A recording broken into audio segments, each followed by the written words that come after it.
ಎಲ್ಲಿಗೆ ಅಂತ ಅಂತರಂಗದ ಭವನದ ಕಡೆಗೆ ದಾರಿ ತೋರಿಸಿದರೆ ಚಿಲಕ ಹಾಕಲಿಲ್ಲವೇ ರಾಮ? ಇನ್ನು ಬೇಕಾ ಚಿಲಕ? ನೀನಿದ್ದ ಜಾಗಕ್ಕೆ ಯಾರಾದರೂ ಧೈರ್ಯ ಮಾಡಿ ಬಂದಾರೋ? ನನಗೆ ಆಗಲೇ ಒಂದು ಸಂಶಯ ಬಂದಿತ್ತು. ಚೋದ್ಯ, ಕಾಲಚೋದ್ಯ ಅಂತ ನಾ ಹೇಳಿದ್ದು ಆ ವಾಸನೆಯಿಂದಲೇ. ಬಾಯಿ ಬಿಟ್ಟು ಯಾಕೆ ಹೇಳಲಿಲ್ಲ ಕೇಳಿದ್ರೆ, ನಮ್ಮ ಅಯೋಧ್ಯೆಯ ಜನತೆ ಬಹಳಷ್ಟು ಮೃದು ಸ್ವಭಾವದವರು, ಬಹಳಷ್ಟು ಸದ್ಗುಣಿಗಳು. ನೀನೇ ಬಂದಿ ಅಂತ ಗೊತ್ತಾದ್ರೆ ಅವ್ರು ಏನ್ ಮಾಡ್ಯಾರೋ ಅಂತ ಹೇಳಲಿಕ್ಕೆ ಸಾಧ್ಯ ಇಲ್ಲ. ಹಾಗೆ ಒಂದು ಗೌಪ್ಯವನ್ನು ಇರಿಸಿಕೊಂಡೇ ಅವರೆಲ್ಲರ ಕಣ್ಣಿಗೂ ನಾನು ಬ್ರಾಹ್ಮಣನ ಹಾಗೆಯೇ ಕಂಡದ್ದು. ನಾನು ಹಾಗೆ ಕಂಡಿದ್ದೇನೆ ಅಂತ ಅವರಿಗೆ ಕಾಣಿಸಿದ್ದೇನೆ. ಗೌಪ್ಯ ಮಂದಿರದ ಒಳಗೆ ಬರುವಾಗ ನೀನೇ ನಿನ್ನ ನಿಜವೇಷದಲ್ಲಿ ಕಾಣಿಸಿಕೊಂಡೆ. ಈಗ ಅರ್ಥ ಆಯ್ತು ನನಗೆ. ನಿಜವೇಷದಲ್ಲಿ ಕಾಣಿಸಿಕೊಳ್ಳಬೇಕಿದ್ರೆ ನೀನು ಹೊರಗೆ ನಿಲ್ಲಿಸಿದ್ದಿ ಅವನನ್ನು. ಈಗ ಶೇಷ ಉಳಿದಿಲ್ಲ. ಆಗಲಿ, ಸಂದೇಹದ ಆ ಒಂದು ಶೇಷ ಒಂದು ಯಾರಾದ್ರೂ ಬರ್ತಾರೆ, ನಮ್ಮ ಏಕಾಂತವನ್ನು ಭಗ್ನಗೊಳಿಸ್ತಾರೆ, ಅದಕ್ಕೆ ಅವಕಾಶವೇ ಇಲ್ಲ.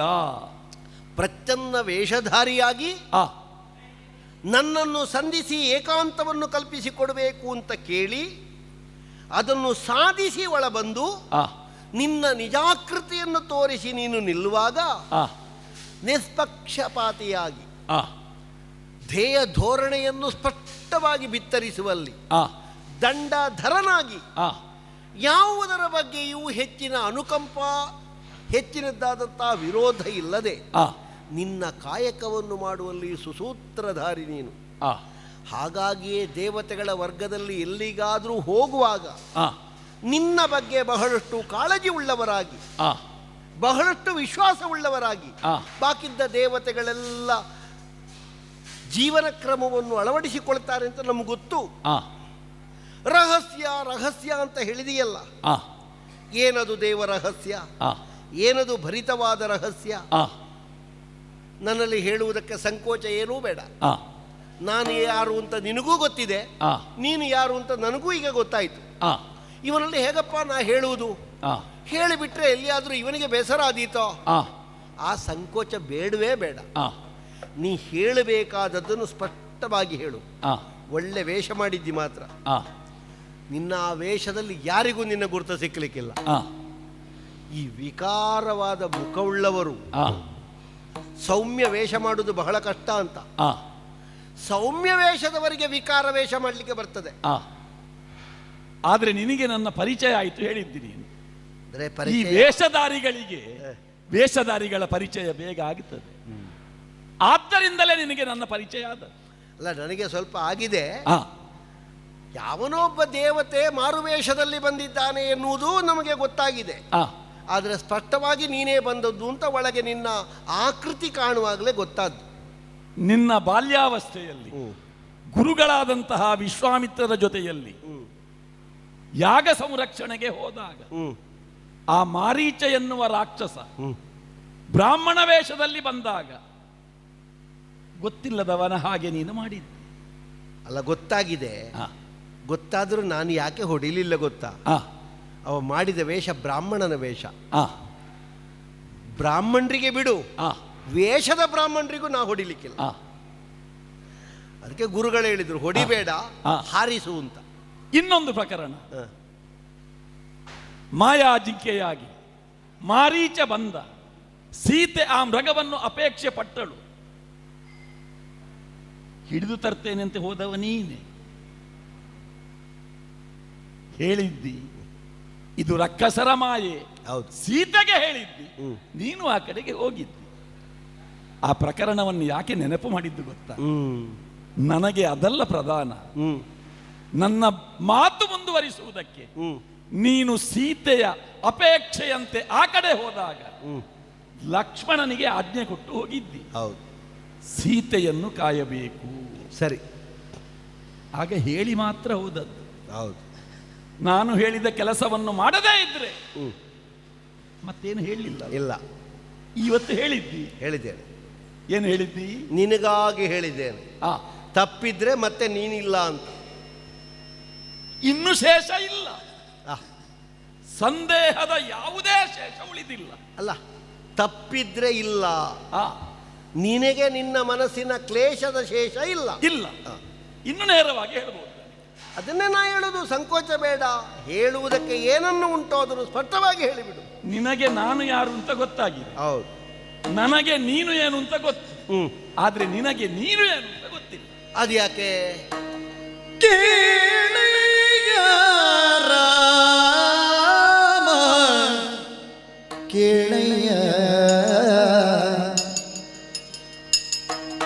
ಕೇಳಯ್ಯ ರಾಮ ಕೇಳಯ್ಯ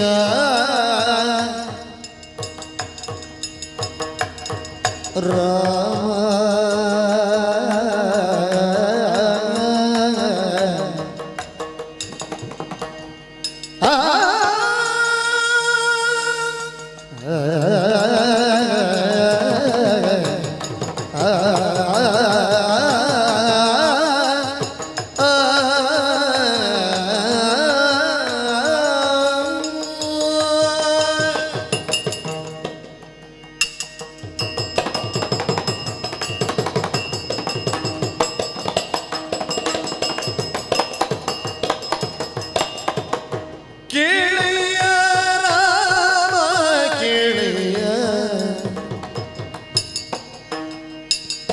ಲೀಲಾ ಮಾನುಷನಾಗಿ ಅವತಾರಗೈದೆ,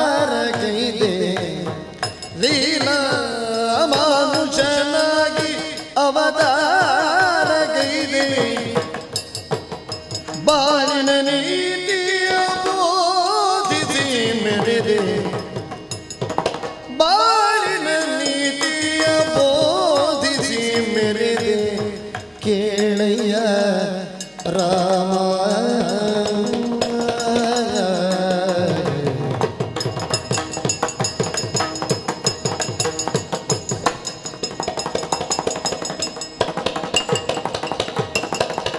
ನಾಗವಾಸಿಗಳ ಹೊಯ್ಯಲ ಕೇಳಿ ಬಂದಿ, ನಾಗವಾಸಿಗಳ ಹೊಯ್ಯಲ ಕೇಳಿ ಬಂದಿ, ನೀನು ಬಂದೆ. ಲೋಕ ಕಂಡಕ ರಾವಣಾತ್ಯರ ಕೊಂದಿ, ಲೋಕ ಕಂಡಕ ರಾವಣಾತ್ಯರ ಕೊಂದಿ, ಸಾಕೇತಕಿನ್ನಿ ದೊರೆಯಾದೆ ದೇವ, ಸಾಕು ಏತಕ್ಕೆ ಇಲ್ಲಿ ನೀ ದೊರೆಯಾದೆ ದೇವ, ವೈಕುಂಠವಾಸ ಏನಿದು ನಿನ್ನ ಭಾವ,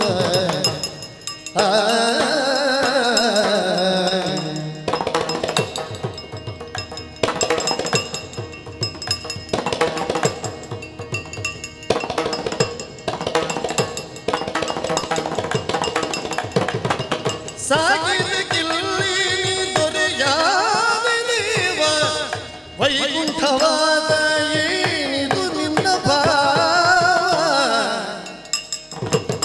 ಕೇಳಯ್ಯ ರಾಮ ಕೇಳಯ್ಯ, ಲೀಲಾ ಮನುಷ್ಯನಾಗಿ ಅವತಾರಗೈದೆ, ಬಾಳಿನ ನೀತಿಯ ಬೋಧಿಸಿ ಮೆರೆದಿಗೆ, ರಾಮ ಕೇಳಯ್ಯ ರಾಮ ಕೇಳಯ್ಯ,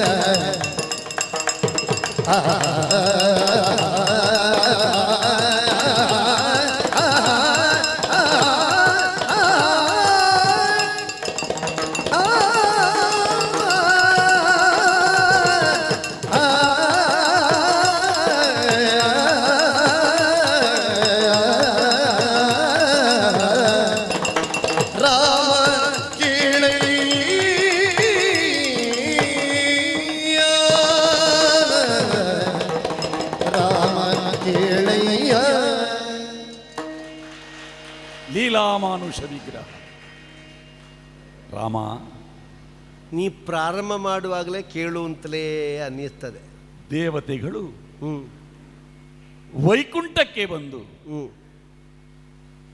ದುಷ್ಟರ ಹನನವಾಗಬೇಕಿದ್ರೆ ಅವತಾರ ಎತ್ತಬೇಕು ಎನ್ನುವುದಾಗಿ ಬೇಡಿಕೊಂಡಾಗ ದೇವತೆಗಳ ಅಪೇಕ್ಷೆಯನ್ನು ಮನ್ನಿಸಿ ಈ ಭುವಿಗೆ ನಾನು ಬರುತ್ತೇನೆ ಎನ್ನುವ ಸಂಕಲ್ಪ ದೇವತೆಗಳಿಗೆ ಅಭಯ ನೀಡಿದವ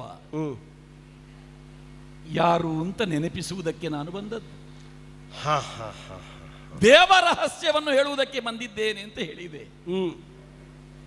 ದೇವೇಂದ್ರನೇ ನನ್ನನ್ನು ಕಳುಹಿಕೊಟ್ಟದ್ದು.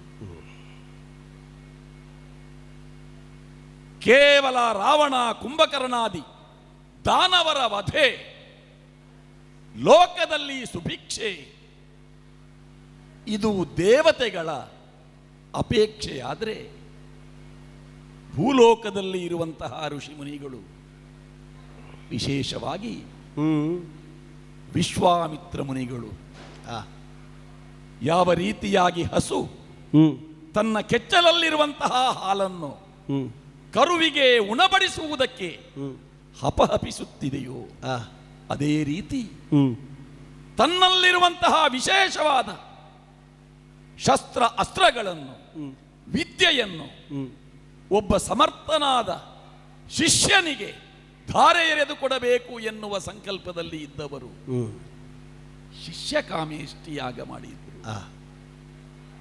ಆ ಶಿಷ್ಯ ಕಾಮೇಷ್ಟಿ ಯಾಗಕ್ಕೆ ಫಲವನ್ನು ಕೊಡುವಂತಹ ಹೊಣೆಗಾರಿಕೆ ಆ ಮಹಾವಿಷ್ಣುವಿಗೆ ಇದ್ದದ್ದು.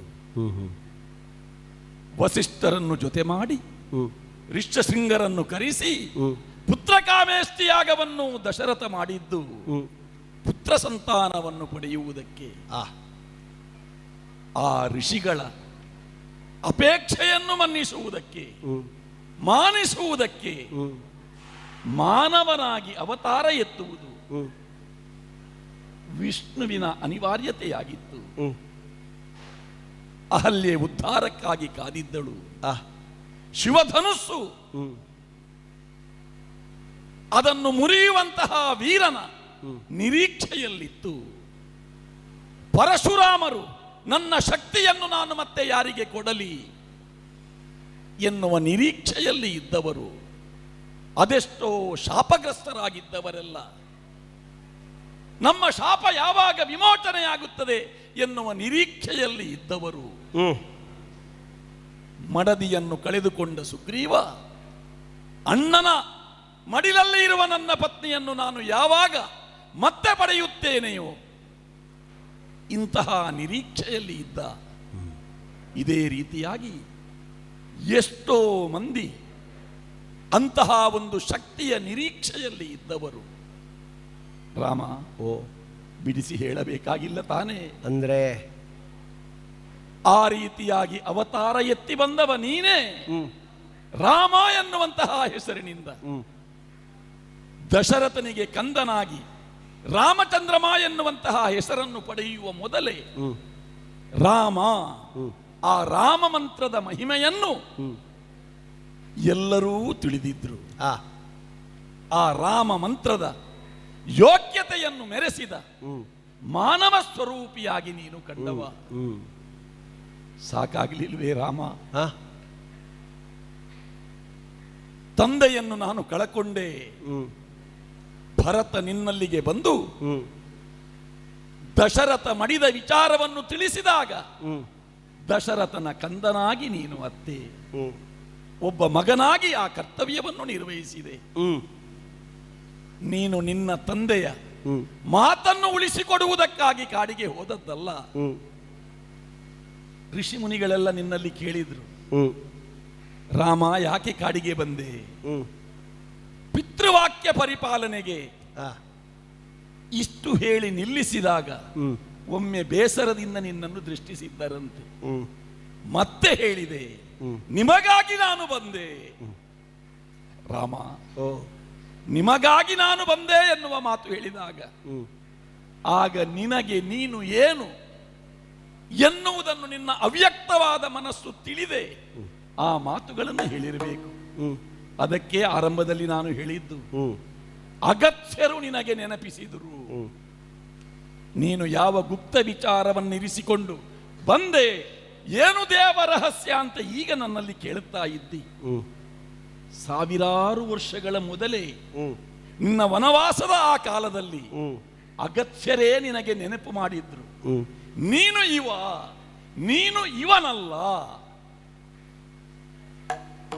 ಈಗ ಹೇಳ್ತಾ ಇದ್ದೇನೆ ರಾಮ, ಅಂದು ನೀನು ಸೀತಾ ವಿಯೋಗದಲ್ಲಿ ಪರಿತಪಿಸುತ್ತ ಲಕ್ಷ್ಮಣನ ಜೊತೆಯಲ್ಲಿ ಅಪಹೃತಳಾದಂತಹ ಆ ಸೀತೆಯನ್ನು ಅರಸುತ್ತ ಯಾವ ರೀತಿಯಾಗಿ ಅಲೆದಾಡುತ್ತಾ ಇದ್ದೆ. ಕಲ್ಲು, ಮರ, ಬಂಡೆ, ಪ್ರಾಣಿ, ಪಕ್ಷಿ ಎಲ್ಲದರಲ್ಲೂ ಸೀತೆಯಲ್ಲಿ ಹುಚ್ಚರ ರೀತಿಯಲ್ಲಿ ನೀನು ಸೀತೆಯನ್ನು ಅರಸಿ ಅಳುತ್ತಾ ಇದ್ದೆ ರಾಮ. ಅವತಾರ ಎತ್ತಿದ ನೀನು ಸೀತೆಗಾಗಿ ಅತ್ತೆ. ರಾವಣ, ಕುಂಭಕರ್ಣಾದಿ ದಾನವರನ್ನೆಲ್ಲ ಕೊಂದೆ, ವಾಲಿ ನಿಗ್ರಹವನ್ನು ಮಾಡಿದೆ, ಅಯೋಧ್ಯೆಗೆ ಮರಳಿ ಬಂದೆ. ಒಬ್ಬ ಆದರ್ಶ ಮಗನಾಗಿ, ಆದರ್ಶ ಸೋದರನಾಗಿ, ಆದರ್ಶ ಪತಿಯಾಗಿ, ಆದರ್ಶ ಸ್ವಾಮಿಯಾಗಿ, ಆದರ್ಶ ರಾಮನಾಗಿ ನೀನು ಅಯೋಧ್ಯೆಯನ್ನು ಬೆಳಗಿದೆ. ನಿನ್ನ ಪತ್ನಿಯಾದಂತಹ ಸೀತೆಯನ್ನು ಪರಿತ್ಯಜಿಸುವ ಆ ಕಾಲಘಟ್ಟದಲ್ಲಿ ಆ ಸಂಕಲ್ಪವನ್ನು ಮಾಡಿ ವಸಿಷ್ಠರಲ್ಲಿ ಕೇಳಿದಾಗ, ನಾನು ಸೀತೆಯನ್ನು ಪರಿತ್ಯಜಿಸಲು ನಿರ್ಧರಿಸಿದ್ದೇನೆ, ಈ ಮಾತನ್ನು ಕೇಳಿದಂತಹ ವಸಿಷ್ಠರು ನಿನ್ನಲ್ಲಿ ಕೇಳಿದ್ದರಂತೆ, ಇದು ನಿನಗೆ ನೋವನ್ನು ತರುವುದಿಲ್ಲವೇ ರಾಮ? ಆಗ ನೀನು ಕೊಟ್ಟ ಉತ್ತರ, ನಾನು ಕೇವಲ ರಾಜಾರಾಮ, ನಾನು ಸೀತಾರಾಮನಲ್ಲ, ನಾನು ರಾಜಾರಾಮ. ಒಬ್ಬ ರಾಜನಾಗಿ ನಾನು ಯಾವ ಕರ್ತವ್ಯವನ್ನು ಮಾಡಬೇಕು ಆ ಕರ್ತವ್ಯವನ್ನು ನಾನು ಮಾಡ್ತಾ ಇದ್ದೇನೆ. ಸರಿ, ಎಲ್ಲವೂ ಸರಿ. ನಿನ್ನ ಪೂರ್ವಜರಾದ ಇನವಂಶವನ್ನು ಬೆಳಗಿದಂತಹ ಅರಸರು ಅವರ ಆಳ್ವಿಕೆಯಲ್ಲಿ ಯಶಸ್ಸನ್ನು ಕಂಡವರು. ಆದರೆ ರಾಮರಾಜ್ಯ ಅದು ನಿನ್ನ ಆಳ್ವಿಕೆಯಲ್ಲಿ ಬಂದದ್ದು. ರಾಮರಾಜ್ಯ ಹೌದು, ಮುಂದಿನ ದಿನಗಳಲ್ಲಿ, ಮುಂದಿನ ಯುಗಗಳಲ್ಲಿ ಅಂತಹ ಒಂದು ರಾಜ್ಯ ಬೇಕು ಎನ್ನುವ ಮನೋಸ್ಥಿತಿಯನ್ನು, ಒಂದು ವಾತಾವರಣವನ್ನು ಸೃಷ್ಟಿ ಮಾಡಿದವ ನೀನು ರಾಮ. ಈಗ ರಾಮರಾಜ್ಯ ಇದೆ, ಎಲ್ಲರೂ ಸಂತೋಷವನ್ನು ಅನುಭವಿಸ್ತಾ ಇದ್ದಾರೆ. ನಾನು ನಿನ್ನಲ್ಲಿ ಕಾವಲಿಗೆ ನೀನು ಯಾರನ್ನು ನಿಲ್ಲಿಸ್ತಿ ಅಂತ ಹೇಳಿದಾಗ ನನ್ನಂತವನೇ ಒಬ್ಬ ಲಕ್ಷ್ಮಣ ಎನ್ನುವುದಾಗಿ ಹೇಳಿದೆ. ಅಲ್ಲ ಅಲ್ಲ, ನಿನ್ನ ಆಳ್ವಿಕೆಯಲ್ಲಿ ಇಲ್ಲಿರುವವರೆಲ್ಲ ರಾಮನೇ, ರಾಮನ ಆದರ್ಶವನ್ನು ಅವರು ವಹಿಸಿಕೊಂಡಿದ್ದಾರೆ. ಒಬ್ಬ ತಾಯಿ, ನನಗೆ ಮಗ, ನನ್ನ ಮಗ ರಾಮನ ಹಾಗೆ ಇರಬೇಕು ಅಂತ ಒಬ್ಬಳು ತಾಯಿ ಬಯಸ್ತಾಳೆ. ಸೀತೆಯಂತಹ ಒಂದು ಹೆಣ್ಣು, ರಾಮ ಸೀತೆಯನ್ನು ಪರಿತ್ಯಜಿಸಿದ ಎನ್ನುವ ಕಾರಣಕ್ಕೆ ನನ್ನ ಗಂಡ ರಾಮನ ಹಾಗೆ ಆಗುವುದು ಬೇಡ, ಯಾವ ಹೆಣ್ಣೂ ಹೇಳುವುದಿಲ್ಲ. ನನ್ನ ಪತಿ ರಾಮನಂತೆ ಏಕಪತ್ನಿ ವ್ರತಸ್ಥನಾಗಿರಬೇಕು, ನನ್ನ ಪತಿ ರಾಮನ ಹಾಗೆ ಇರಬೇಕು, ಆ ರೀತಿ ಬಯಸುವಂತಹ ಹೆಣ್ಣು ಮಕ್ಕಳು. ಸ್ವಾಮಿ ಹನುಮಂತನಂತಹ ಭಕ್ತರು ರಾಮನ ಆ ಸೇವೆಯಲ್ಲಿ ಸಾರ್ಥಕತೆಯನ್ನು ಪಡೆದವರು. ನಾವು ಸೇವಕರಾಗ್ತೇವೆ, ರಾಮನಂತವರಿಗೆ ಸೇವಕರಾಗಬೇಕು. ಅಂತಹ ಸ್ವಾಮಿಯನ್ನು ನಾವು ಪಡೆಯುವುದಕ್ಕೆ ಪುಣ್ಯ ಸಂಚಯನ ಮಾಡಿರಬೇಕು. ಎಲ್ಲರ ಮನಸ್ಸಿನಲ್ಲೂ ರಾಮ ಇದ್ದಾನೆ, ಎಲ್ಲರೂ ರಾಮನ ಹಾಗೇ ಇದ್ದಾರೆ. ನೀನು ವೈಕುಂಠದಿಂದ ಬಂದವ, ಈ ಅಯೋಧ್ಯೆಯನ್ನೇ ವೈಕುಂಠ ಮಾಡಿದ್ದಿ. ಎಲ್ಲಿ ನೋಡಿದರಲ್ಲಿ ಭೂ ವೈಕುಂಠವೇ ಕಾಣುತ್ತಾ ಇದೆ. ಆದರೆ ನಿನ್ನ ಮನಸ್ಸಿನಲ್ಲಿ ಇನ್ನೂ ಒಂದು ಬೇಸರ ಇದೆ. ಮೇಲ್ನೋಟಕ್ಕೆ ನಿನ್ನ ಪ್ರಜೆಗಳೆಲ್ಲ ಸಂತೋಷವನ್ನು ಅನುಭವಿಸ್ತಾ ಇದ್ದಾರೆ ಎನ್ನುವ ಕಾರಣಕ್ಕೆ ನೀನು ನಗುನಗುತ್ತಾ ಇದ್ದಿ. ಆದರೆ ಒಂದು ಕೊರತೆ ನಿನ್ನನ್ನು ಬಾಧಿಸುವುದಿಲ್ವೇ? ಭೂಮಿಗೆ ಸೀತೆ ಹೋಗಿ ಕಳಿಸಿ ನಿಧಿಗೆ ಕಾಮಿಸಿ ತೋತೆ ಜಗಕ್ಕೆ ಶ್ರೀ ಮನೋಹರನೇ ಇಲ್ಲೇನಿದೆ ಕಾರ್ಯ ಸ್ವಾಮಿ ನಿನ್ನಯ ಲೀಲೆ ಸುರರಿಗ ಕೇಳಯ್ಯ ರಾಮ ಕೇಳಯ್ಯ.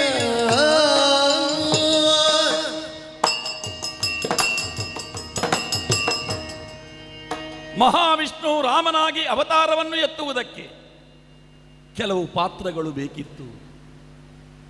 ಆ ಪಾತ್ರಗಳೆಲ್ಲ ತಮ್ಮ ಪಾತ್ರವನ್ನು ನಿರ್ವಹಿಸಿ ಯಾವ ಸ್ಥಾನವನ್ನು ಸೇರಬೇಕಾಯಿತು ಆ ಸ್ಥಾನವನ್ನೇ ಸೇರಿಯಾಗಿದೆ. ದಶರಥ ಚಕ್ರವರ್ತಿ ಪುತ್ರರಿಲ್ಲದ ಸಂದರ್ಭದಲ್ಲಿ ಮರಣವನ್ನು ಪಡೆಯಬೇಕು. ಋಷಿಶಾಪ ಪ್ರಾರಬ್ಧ, ದಶರಥನ ಪ್ರಾರಬ್ಧ. ಕಾಡಿಗೆ ಹೋದವ ನೀನು, ದಶರಥ ಇಲ್ಲ. ನಿನ್ನ ತಾಯಿ ಕೌಸಲ್ಯಾದೇವಿ, ಸುಮಿತ್ರೆ, ಕೈಕೆ, ಮಂತರೆ ಅವರೆಲ್ಲ ಅವರ ಆ ಜೀವನ ನಾಟಕದ ಪಾತ್ರವನ್ನು ನಿರ್ವಹಣೆ ಮಾಡಿ ಸೇರಬೇಕಾದ ಸ್ಥಳವನ್ನು ಸೇರಿದರು. ಒಬ್ಬ ತಂದೆಯಾಗಿ ನೀನು ಮಾಡಬೇಕಾದ ಕರ್ತವ್ಯ, ನಿನ್ನ ಮಕ್ಕಳು ಲವಕುಶರು, ಸೀತೆಯನ್ನು ನೀನು ಪರಿತ್ಯಾಗ ಮಾಡಿದ್ದಿ. ಅಶ್ವಮೇಧ ಯಾಗದ ಸಂದರ್ಭದಲ್ಲಿ ವಾಲ್ಮೀಕಿ ಮುನಿಗಳು ಸೀತೆಯ ಜೊತೆ ಲವಕುಶರನ್ನು ಕರೆತಂದು ನಿನ್ನ ಮುಂದೆ ಇಟ್ಟಾಗ, ಇವರು ನಿನ್ನ ಮಕ್ಕಳು ಅಂತ ಹೇಳಿದಾಗ, ಸೀತೆ ಗರ್ಭವತಿಯಾಗಿದ್ದಾಗ ವಿಜೃಂಭಕಾಸ್ತ್ರವನ್ನು, ಆ ಮಂತ್ರವನ್ನು ನಾನು ಅವಳಿಗೆ ತಿಳಿಸಿದ್ದೇನೆ. ಅದರ ಅರ್ಥ ಲವಕುಶರು ನನ್ನ ಮಕ್ಕಳೇ ಆಗಿದ್ದರೆ ಅವರು ಆ ವಿಜೃಂಭಕ ಅಸ್ತ್ರದ ಸಂಪಾದನೆಯನ್ನು ಮಾಡಿರುತ್ತಾರೆ.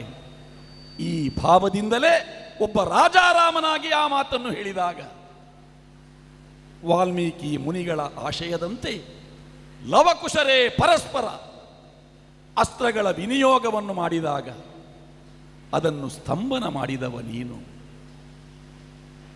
ನಿನ್ನ ಮಕ್ಕಳು ಲವಕುಶರು ಈ ಅಯೋಧ್ಯೆಯ ಸಾಮ್ರಾಜ್ಯವನ್ನು ಮುಂದುವರಿಸುವಂತಹ ಹೊಣೆಗಾರಿಕೆ ಉಳ್ಳವರು. ನಿನ್ನ ಸಹೋದರರ ಮಕ್ಕಳು ಈ ಸಾಮ್ರಾಜ್ಯವನ್ನು ಮುನ್ನಡೆಸುವಲು ಸರ್ವಶಕ್ತಿಯನ್ನು ಪಡೆದವರು. ರಾಮ, ಸಾಕಾಗ್ಲಿ ಅಲ್ವೇ ನಿನಗೆ ಈ ಅಭಿನಯ? ಇನ್ನೂ ಯಾಕೆ ಈ ಕರುಣರಸದಲ್ಲಿ ನೀನು ಮಿಂದು ನಿನ್ನ ಪತ್ನಿಯನ್ನು ನೀನು ಕಳೆದುಕೊಂಡಿದ್ದಿ? ಕೇವಲ ಕೆಲವು ತಿಂಗಳುಗಳ ಕಾಲ ಸೀತೆ ಪಂಚವಟಿಯಲ್ಲಿ ಅಪಹೃತಳಾಗಿ ಲಂಕೆಯಲ್ಲಿ ಇದ್ದವಳು. ಮರಳಿ ಅಯೋಧ್ಯೆಗೆ ಬಂದ ಮೇಲೆ ಎಷ್ಟು ಸಮಯ ನಿನ್ನ ಪತ್ನಿ ನಿನ್ನ ಜೊತೆಯಲ್ಲಿರಲಿಲ್ಲ. ಆ ಸೀತೆ ಎಲ್ಲಿಂದ ಬಂದಳೋ ಅಲ್ಲಿಗೆ ಹೋಗಿಬಿಟ್ಟಳು. ಭೂಜಾತೆ ಸೀತಾದೇವಿ ಅವಳು ಭೂಮಿಯ ಮಡಿಲನ್ನು ಸೇರಿದ್ದಲ್ಲ, ಅವಳು ವೈಕುಂಠದಲ್ಲಿದ್ದವಳು. ಮಹಾಲಕ್ಷ್ಮಿ ಸೀತೆ ಮಹಾಲಕ್ಷ್ಮಿಯಾಗಿ ಆ ಸ್ಥಾನವನ್ನು ಅಲಂಕರಿಸುವುದಕ್ಕೆ ಅಲ್ಲಿ ಹೋದರೆ ಅಲ್ಲಿ ಶೇಷನಿಲ್ಲ. ಶೇಷನ ಮೇಲೆ ಮಲಗಿರಬೇಕಾದ ಹರಿ ಇಲ್ಲ. ಆ ಹರಿಯ ಪಾದ ಸೇವೆಯನ್ನು ನಾನೆಂತು ಮಾಡಲಿ ಎನ್ನುವ ನಿರೀಕ್ಷೆಯಲ್ಲಿ ಲಕ್ಷ್ಮೀದೇವಿ ಇದ್ದಾಳೆ. ಇಲ್ಲಿ ನಾಟಕ ಆಡುತ್ತಾ ರಾಮ ಇಲ್ಲಿದ್ದಾನೆ. ನನ್ನ ಕರ್ತವ್ಯವನ್ನು ಮುಗಿಸಿ ನಾನು ಬರುತ್ತೇನೆ ಎನ್ನುವ ಮಾತು ಹೇಳಿ ಹೋದ ದೇವ ಯಾಕೆ ಮೈಮರೆತಿದ್ದಾನೆ ಎನ್ನುವ ಸಂದೇಹಕ್ಕೆ ಒಳಗಾದ ಇಂದ್ರಾದಿ ದೇವತೆಗಳೇ ನನ್ನನ್ನು ಕಳುಹಿಸಿದರು. ರಾಮ ಇಲ್ಲಿಗೆ ಕಳುಹಿಸಿದರು. ಎಲೆ ಕಾಲ ಪುರುಷ, ಎಲೆ ಕಾಲ ಪುರುಷಕ್ಕೆ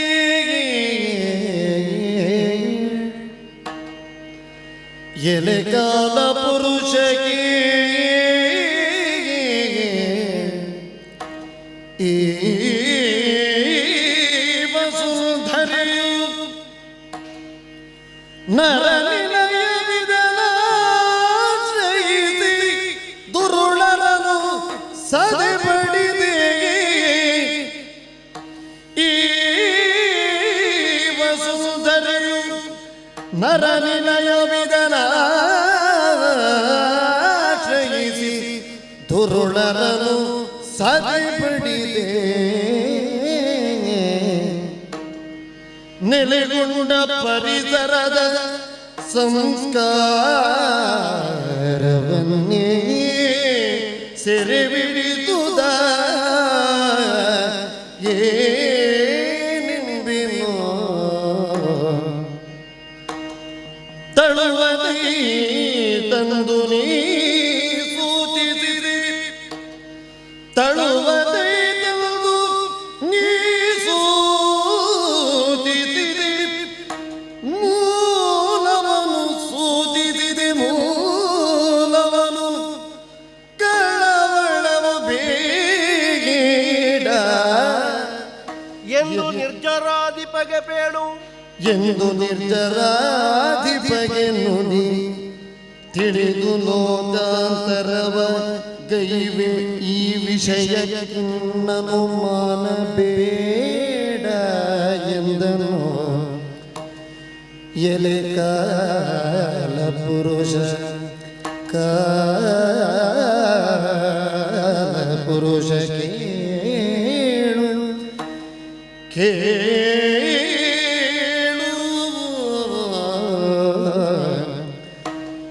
ಓ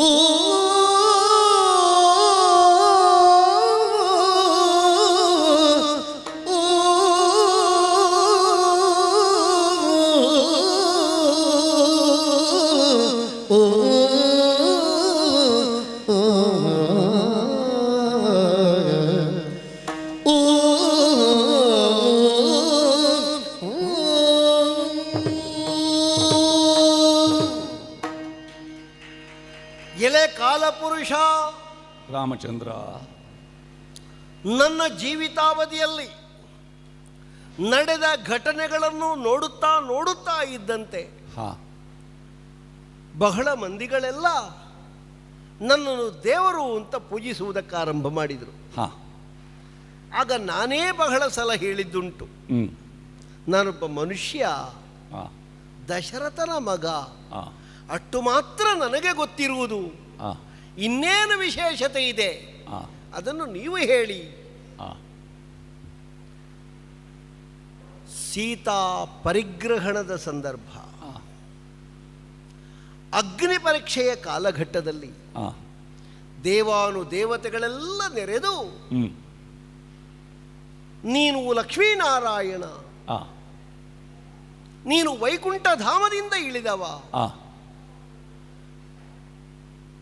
ರಾವಣವದ ಸಂದರ್ಭದಲ್ಲಿಯೂ ಅಗಸ್ತ್ಯ ಮಹರ್ಷಿಗಳು ಆದಿತ್ಯ ಹೃದಯವನ್ನು ಬೋಧಿಸುವಾಗಲೂ ಪ್ರಪೂರ್ಣ ಪ್ರಮಾಣದಲ್ಲಿ ನಾನೇನು ಅಂತ ಬೋಧಿಸಿದ್ದಾರೆ. ಹಾಗೆ ಅಂತ ನನ್ನ ವಿಷಯ ಗೊತ್ತಿಲ್ಲದೆ ನಾನು ವ್ಯವಹರಿಸಿದವನೇ ಅಲ್ಲ. ಸ್ಪಷ್ಟವಾಗಿ ನಾನು ಯಾರು ಎನ್ನುವ ಕಲ್ಪನೆ ನನಗಿದೆ. ಆದರೆ ನೀನೀಗ ಹೇಳ್ತಿ ಈ ವಸುಂಧರೆಯಲ್ಲಿ ಲೀಲಾಮಾನುಷವನ್ನು ಮೆರೆಸುತ್ತಾ ಇಲ್ಲೇ ನಿಂತು ಮನುಷ್ಯರ ಮಧ್ಯದಲ್ಲಿ ಮನುಷ್ಯನಾಗಿಯೇ ಬದುಕಿ ಬಿಡ್ತೀಯ ರಾಮ ಅಂತ. ನೀನು ಪಾತ್ರದಲ್ಲಿ ನೀನಾಗಿ ಬಿಟ್ಟಿದ್ದೀಗ. ಇಲ್ಲ, ಪಾತ್ರವನ್ನು ಬಿಟ್ಟು ಹೊರಗೆ ಬರುವುದಿಲ್ಲ. ಅದು ನಿಮಗೆಲ್ಲ ಕಾಣುವುದು. ನಿಜವಾದ ಪಾತ್ರಧಾರಿಗಿರಬೇಕಾದಂತಹ ಲಕ್ಷಣ ಅದು. ಏನೊಂದು ಭಾವೈಕ್ಯ, ಏನೊಂದು ಪಾತ್ರದ ಅಭಿವೇಶ, ಏನೊಂದು ಪಾತ್ರದ ಅನಾವರಣ ನೋಡುವವರಿಗೆ ಕಾಣಬೇಕು. ಆದರೆ ಪಾತ್ರಧಾರಿಗೆ ಗೊತ್ತಿರಬೇಕು ನಮ್ಮದು ಪಾತ್ರ ಮಾತ್ರ ಅಂತ. ಇಲ್ಲದೇ ಇದ್ರೆ ಕತ್ತಿ ತೆಕೊಂಡು ಕಡಿಯುವ ದೃಶ್ಯದಲ್ಲಿ ಕಡ್ದೇ ಬಿಡ್ಲಿಕ್ಕಿಲ್ವವ. ಆದರೆ ಬೇರೆ ರಂಗ ವ್ಯವಸ್ಥೆಯಲ್ಲಿ ಆ ಪಾತ್ರಧಾರಿಗೆ ನಿರ್ದೇಶನ ಕೊಡಲಿಕ್ಕೆ ಪ್ರತ್ಯೇಕವಾಗಿ ಒಬ್ಬ ಇರ್ತಾನೆ. ಇಲ್ಲಿ ಹಾಗಲ್ಲ, ನಿರ್ದೇಶಕನೂ ನೀನೆ, ಪಾತ್ರಧಾರಿಯೂ ನೀವೇ. ಅದಕ್ಕೆ ನಾ ಹೇಳಿದ್ದು ಅವತ್ತು ಬರುವಾಗಲೇ, ನಮ್ಮದು ಮುಗಿಯಿತು ಅಂತಾದರೆ ತೆರೆ ಎಳಿಲಿಕ್ಕೆ ನೀವು ಬನ್ನಿ ಅಂತ. ನಾನು ಹೇಳಿದ ಅವಧಿ ನಿನಗೆ ನೆನಪುಂಟಲ್ಲ? 10,000 ಮತ್ತೊಂದು 1,000 11,000 ವರ್ಷಗಳ ಕಾಲ ನಾನಿರ್ತೇನೆ. ಮತ್ತೆ ನಾ ಬರ್ತೇನೆ. ನಾ ಬರಬೇಕಾದ ಸಂದರ್ಭ ಬರುವಾಗ ನೀವು ಯಾರಾದರೂ ಬನ್ನಿ. ನಾನು ಅವತ್ತು ಹೇಳಿದ್ದೇನೆ ನೆನಪು ಮಾಡಲಿಕ್ಕೆ. ಇನ್ನೂ 11,000 ಪೂರ್ತಿ ಆಗಲಿಲ್ಲ. ಅದರ ಒಳಗೆ ನಾನೇನು ಮಾಡಬೇಕೋ, ನಾನು ಎಷ್ಟು ಮಾಡಬೇಕೋ ಅಷ್ಟನ್ನೆಲ್ಲ ಮಾಡಿದ್ದೇನೆ. ಆದರೂ ನಾನು ಯಾಕೆ ಬರಲಿಲ್ಲ? ಒಂದೊಂದೇ ಯೋಚನೆ ಮಾಡು ನೀನು. ನಾನು ಅನಂತಾವತಾರಿ, ಕೆಲವರೆಲ್ಲ ದಶಾವತಾರಿ ಅಂತ ಹೇಳಿದರು. ಈ ದಶಾವತಾರಿ ಅಂತ ಹೇಳುವುದು 10 ಅಂತಲ್ಲ, ಅನಂತದ ಒಂದು ಮುಖವಾಗಿ ದಶ. ಧರ್ಮಕ್ಕೆ 10 ಲಕ್ಷಣಗಳು, ಧರ್ಮಕ್ಕೆ 10 ಲಕ್ಷಣಗಳಿರುವುದಾ? 10 ಪ್ರಮುಖವಾದ ಮುಖಗಳು. ಹಾಗೆ ನನ್ನ ಅನಂತಾವತಾರಗಳಲ್ಲಿ 10 ಅವತಾರಗಳನ್ನು ಹೆಸರಿಸಿದರು. ಶೇಷಾವತಾರ, ಅಂಶಾವತಾರ, ಅಂಶಾಂಶಾವತಾರ ಇತ್ಯಾದಿ ಇತ್ಯಾದಿ ಬಹಳ ಉಂಟು. ಹೆಸರಿಸದೇ ಇರುವ ಅವತಾರಗಳು. ಅದರಲ್ಲಿ ನಾನು ಮತ್ಸ್ಯಾವತಾರ ತಾಳಿದ್ದೆ.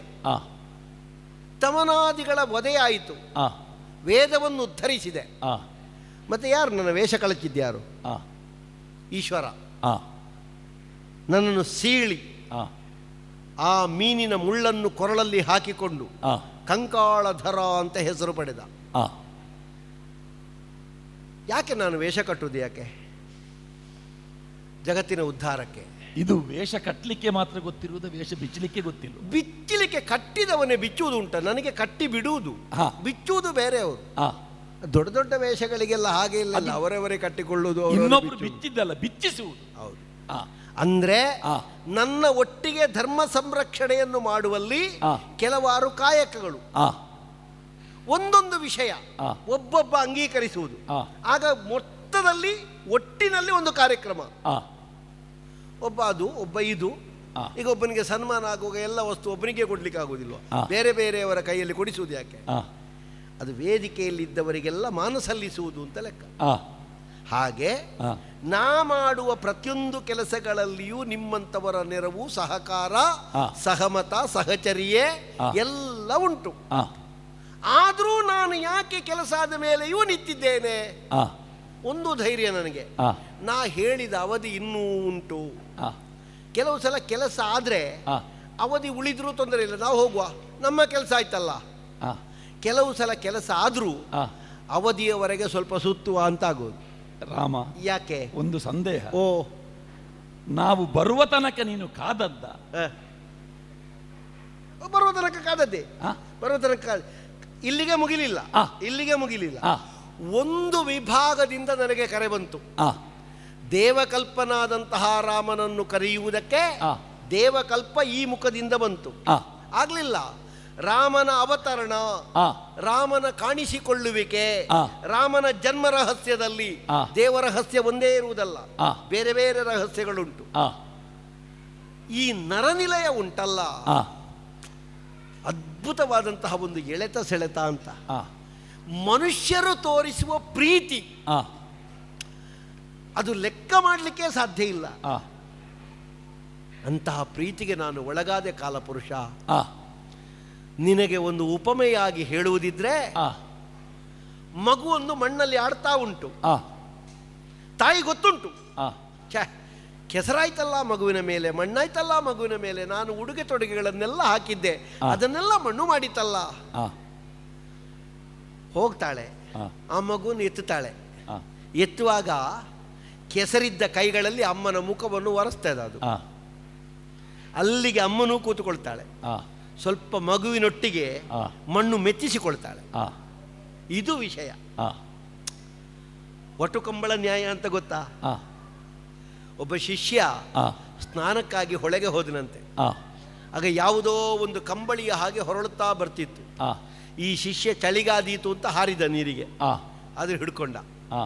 ಬಹಳ ಹೊತ್ತಾದರೂ ಹೋದ ಹುಡುಗ ಬರಲಿಲ್ಲ ಅಂತ ಗುರುಗಳು ಹೋದ್ರು. ನೋಡುವಾಗ ಇವ ಮೇಲೆ ಕೆಳಗೆ ಮೇಲೆ ಕೆಳಗೆ ಮೇಲೆ ಕೆಳಗೆ ಆಗ್ತಾ ಇದ್ದಾನೆ. ಗುರುಗಳು ಕರೆದ್ರೆ, ಹುಡುಗ ಬಾರೋ, ಎಂಥದ್ದು ಬಾ ಅಂತ. ಆಗ ಅಲ್ಲಿಂದ ಹೇಳಿದಂತೆ, ಬರಲಿಕ್ಕೆ ಎಲ್ಲಿಂದ ಬರುವುದು ಗುರುಗಳೇ, ಮೊದಲು ನಾ ಹಿಡ್ಕೊಂಡಿದ್ದೆ, ಈಗ ಅದು ಹಿಡ್ಕೊಂಡಿದೆ, ನಾನೆಲ್ಲಿಂದ ಬರುವುದು ಅಂತ. ಯಥಾರ್ಥಕ್ಕಾದರೂ ಲೋಕವನ್ನು ಉದ್ಧರಿಸುವುದಕ್ಕಾಗಿ ನಾ ಇಳಿದೆ. ಇಳಿದಾದ ಮೇಲೆ ಆ ಲೋಕವೇ ನನ್ನನ್ನು ಹಿಡ್ಕೊಂಡಿದೆ ಕಾಲಪುರುಷ. ಹೆಂಡತಿಗೆ ಗಂಡನಾದೆ, ತಾಯಿಗೆ ಮಗನಾದೆ, ಅಪ್ಪನಿಗೆ ಕಂದನಾದೆ, ತಮ್ಮಂದ್ರಿಗೆ ಅಣ್ಣನಾದೆ. ಈ ನನ್ನ ಪ್ರಜಾಭಿಮಾನಿಗಳಿದ್ದಾರಲ್ಲ, ಅವರಿಗೆಲ್ಲ ನಾನು ನೆಚ್ಚಿನವನಾದೆ, ಮೆಚ್ಚಿನವನಾದೆ, ಹೆಚ್ಚಿನವನಾದೆ. ಈ ನರನಿಲಯವನ್ನು ಬಿಟ್ಟು ಬರುವುದಕ್ಕಷ್ಟು ಸುಲಭದ ವಿಷಯ ಅಲ್ಲ. ಯಾವುದನ್ನು ನಾವು ಸ್ವೀಕರಿಸಿ ಆತ್ಯಂತಿಕವಾಗಿ ಪ್ರೀತಿಯಿಂದ ಅದನ್ನು ಬೇಕು ಅಂತ ನಮಗೆ ಅಂಟಿಸಿಕೊಳ್ತೇವೋ ಆ ಅಂಟನ್ನು ಬಿಡಿಸುವುದಕ್ಕಷ್ಟು ಸುಲಭ ಇಲ್ಲ. ಬಿಟ್ಟು ಬರುವುದಿಲ್ಲ ಅಂತಲ್ಲ, ಅವರಿಗೆಲ್ಲ ಕಳವಳಾಗಿದೆ ಅಂತ ಹೇಳಿದೆಯಲ್ಲ, ಅವರಿಗೆಲ್ಲ ಹೇಳು, ಆದಷ್ಟು ಬೇಗನೆ ಬರ್ತಾನೆ. ಲೆಕ್ಕದ ಒಳಗೆ ರಾಮ ಇದ್ದಾನೆ. 11,000 ವರ್ಷಕ್ಕಿಂತ ಮತ್ತೆ ನಿಲ್ಲುವುದಿಲ್ಲ. ನಿಮ್ಮೆಲ್ಲರ ಕೋರಿಕೆಯನ್ನು ಈಡೇರಿಸುವುದಕ್ಕೆ, ನಿಮ್ಮೆಲ್ಲರ ಪ್ರಾರ್ಥನಾ ಮಂದಿರವಾಗಿರುವಂತಹ ವೈಕುಂಠಕ್ಕೆ ಬರ್ತಾನೆ. ಆದರೆ ಅವ ಹೋಗಿ ನಿಂತ ಸ್ಥಳವು ಈಗ ವೈಕುಂಠವಾಗಿದೆ, ನಮ್ಮಲ್ಲಿಂದ ದೂರು ಹೋಯಿತು. ಆದರೆ ಮಂತ್ರಕಲ್ಪ, ಋಷಿಕಲ್ಪ ಎನ್ನುವುದೂ ಅವನ ಜನ್ಮಕ್ಕೆ ಮುಖ್ಯವಂತೆ. ಆ ಋಷಿಕಲ್ಪವೇ ಬಂದು ಒಂದು ಸೂಚನೆಯನ್ನು ಕೊಡುವುದಕ್ಕೆ ಮುಂದಾಯಿತು ಅಂತಾದ್ರೆ ಮತ್ತೆ ಯಾವ ಕಾರಣಕ್ಕೂ ರಾಮ ಅಲ್ಲಿ ನಿಲ್ಲುವುದಿಲ್ಲ ಎನ್ನುವ ವಿಷಯವನ್ನು ಸ್ವಲ್ಪ ಇನ್ನಷ್ಟು ಮತ್ತಷ್ಟು ನಾವು ಮಾತಾಡುವ. ನಿನಗೆ ಹೊತ್ತುಂಟಲ್ಲ, ದೇವಕಲ್ಪದ ವಿಷಯ ಆಯ್ತು. ನಿನಗೆ ಬೇರೆಲ್ಲಿಗೂ ಹೋಗ್ಲಿಕ್ಕಿಲ್ಲಲ್ಲ, ನನಗೆ ಅವಸರ ಇಲ್ಲ. ನಾವು ಮಾತಾಡುವ, ಸ್ವಲ್ಪ ಆತಿಥ್ಯತೆ ಕೊಳ್ಳುವ. ಸರಿ ಸರಿ. ದೂರ್ವಾಸರಾಮನ ಕಂಡು ಬಗೆನೆಲ್ದೆನುತ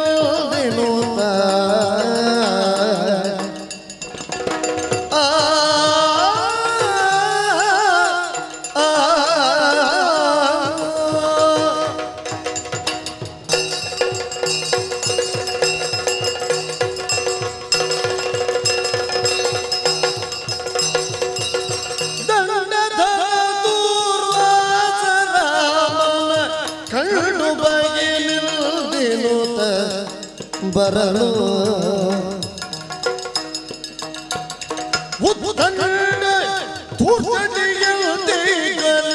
ಪ್ರಚಂಡ ಮುನಿಯು ದೂರ್ವಾಸ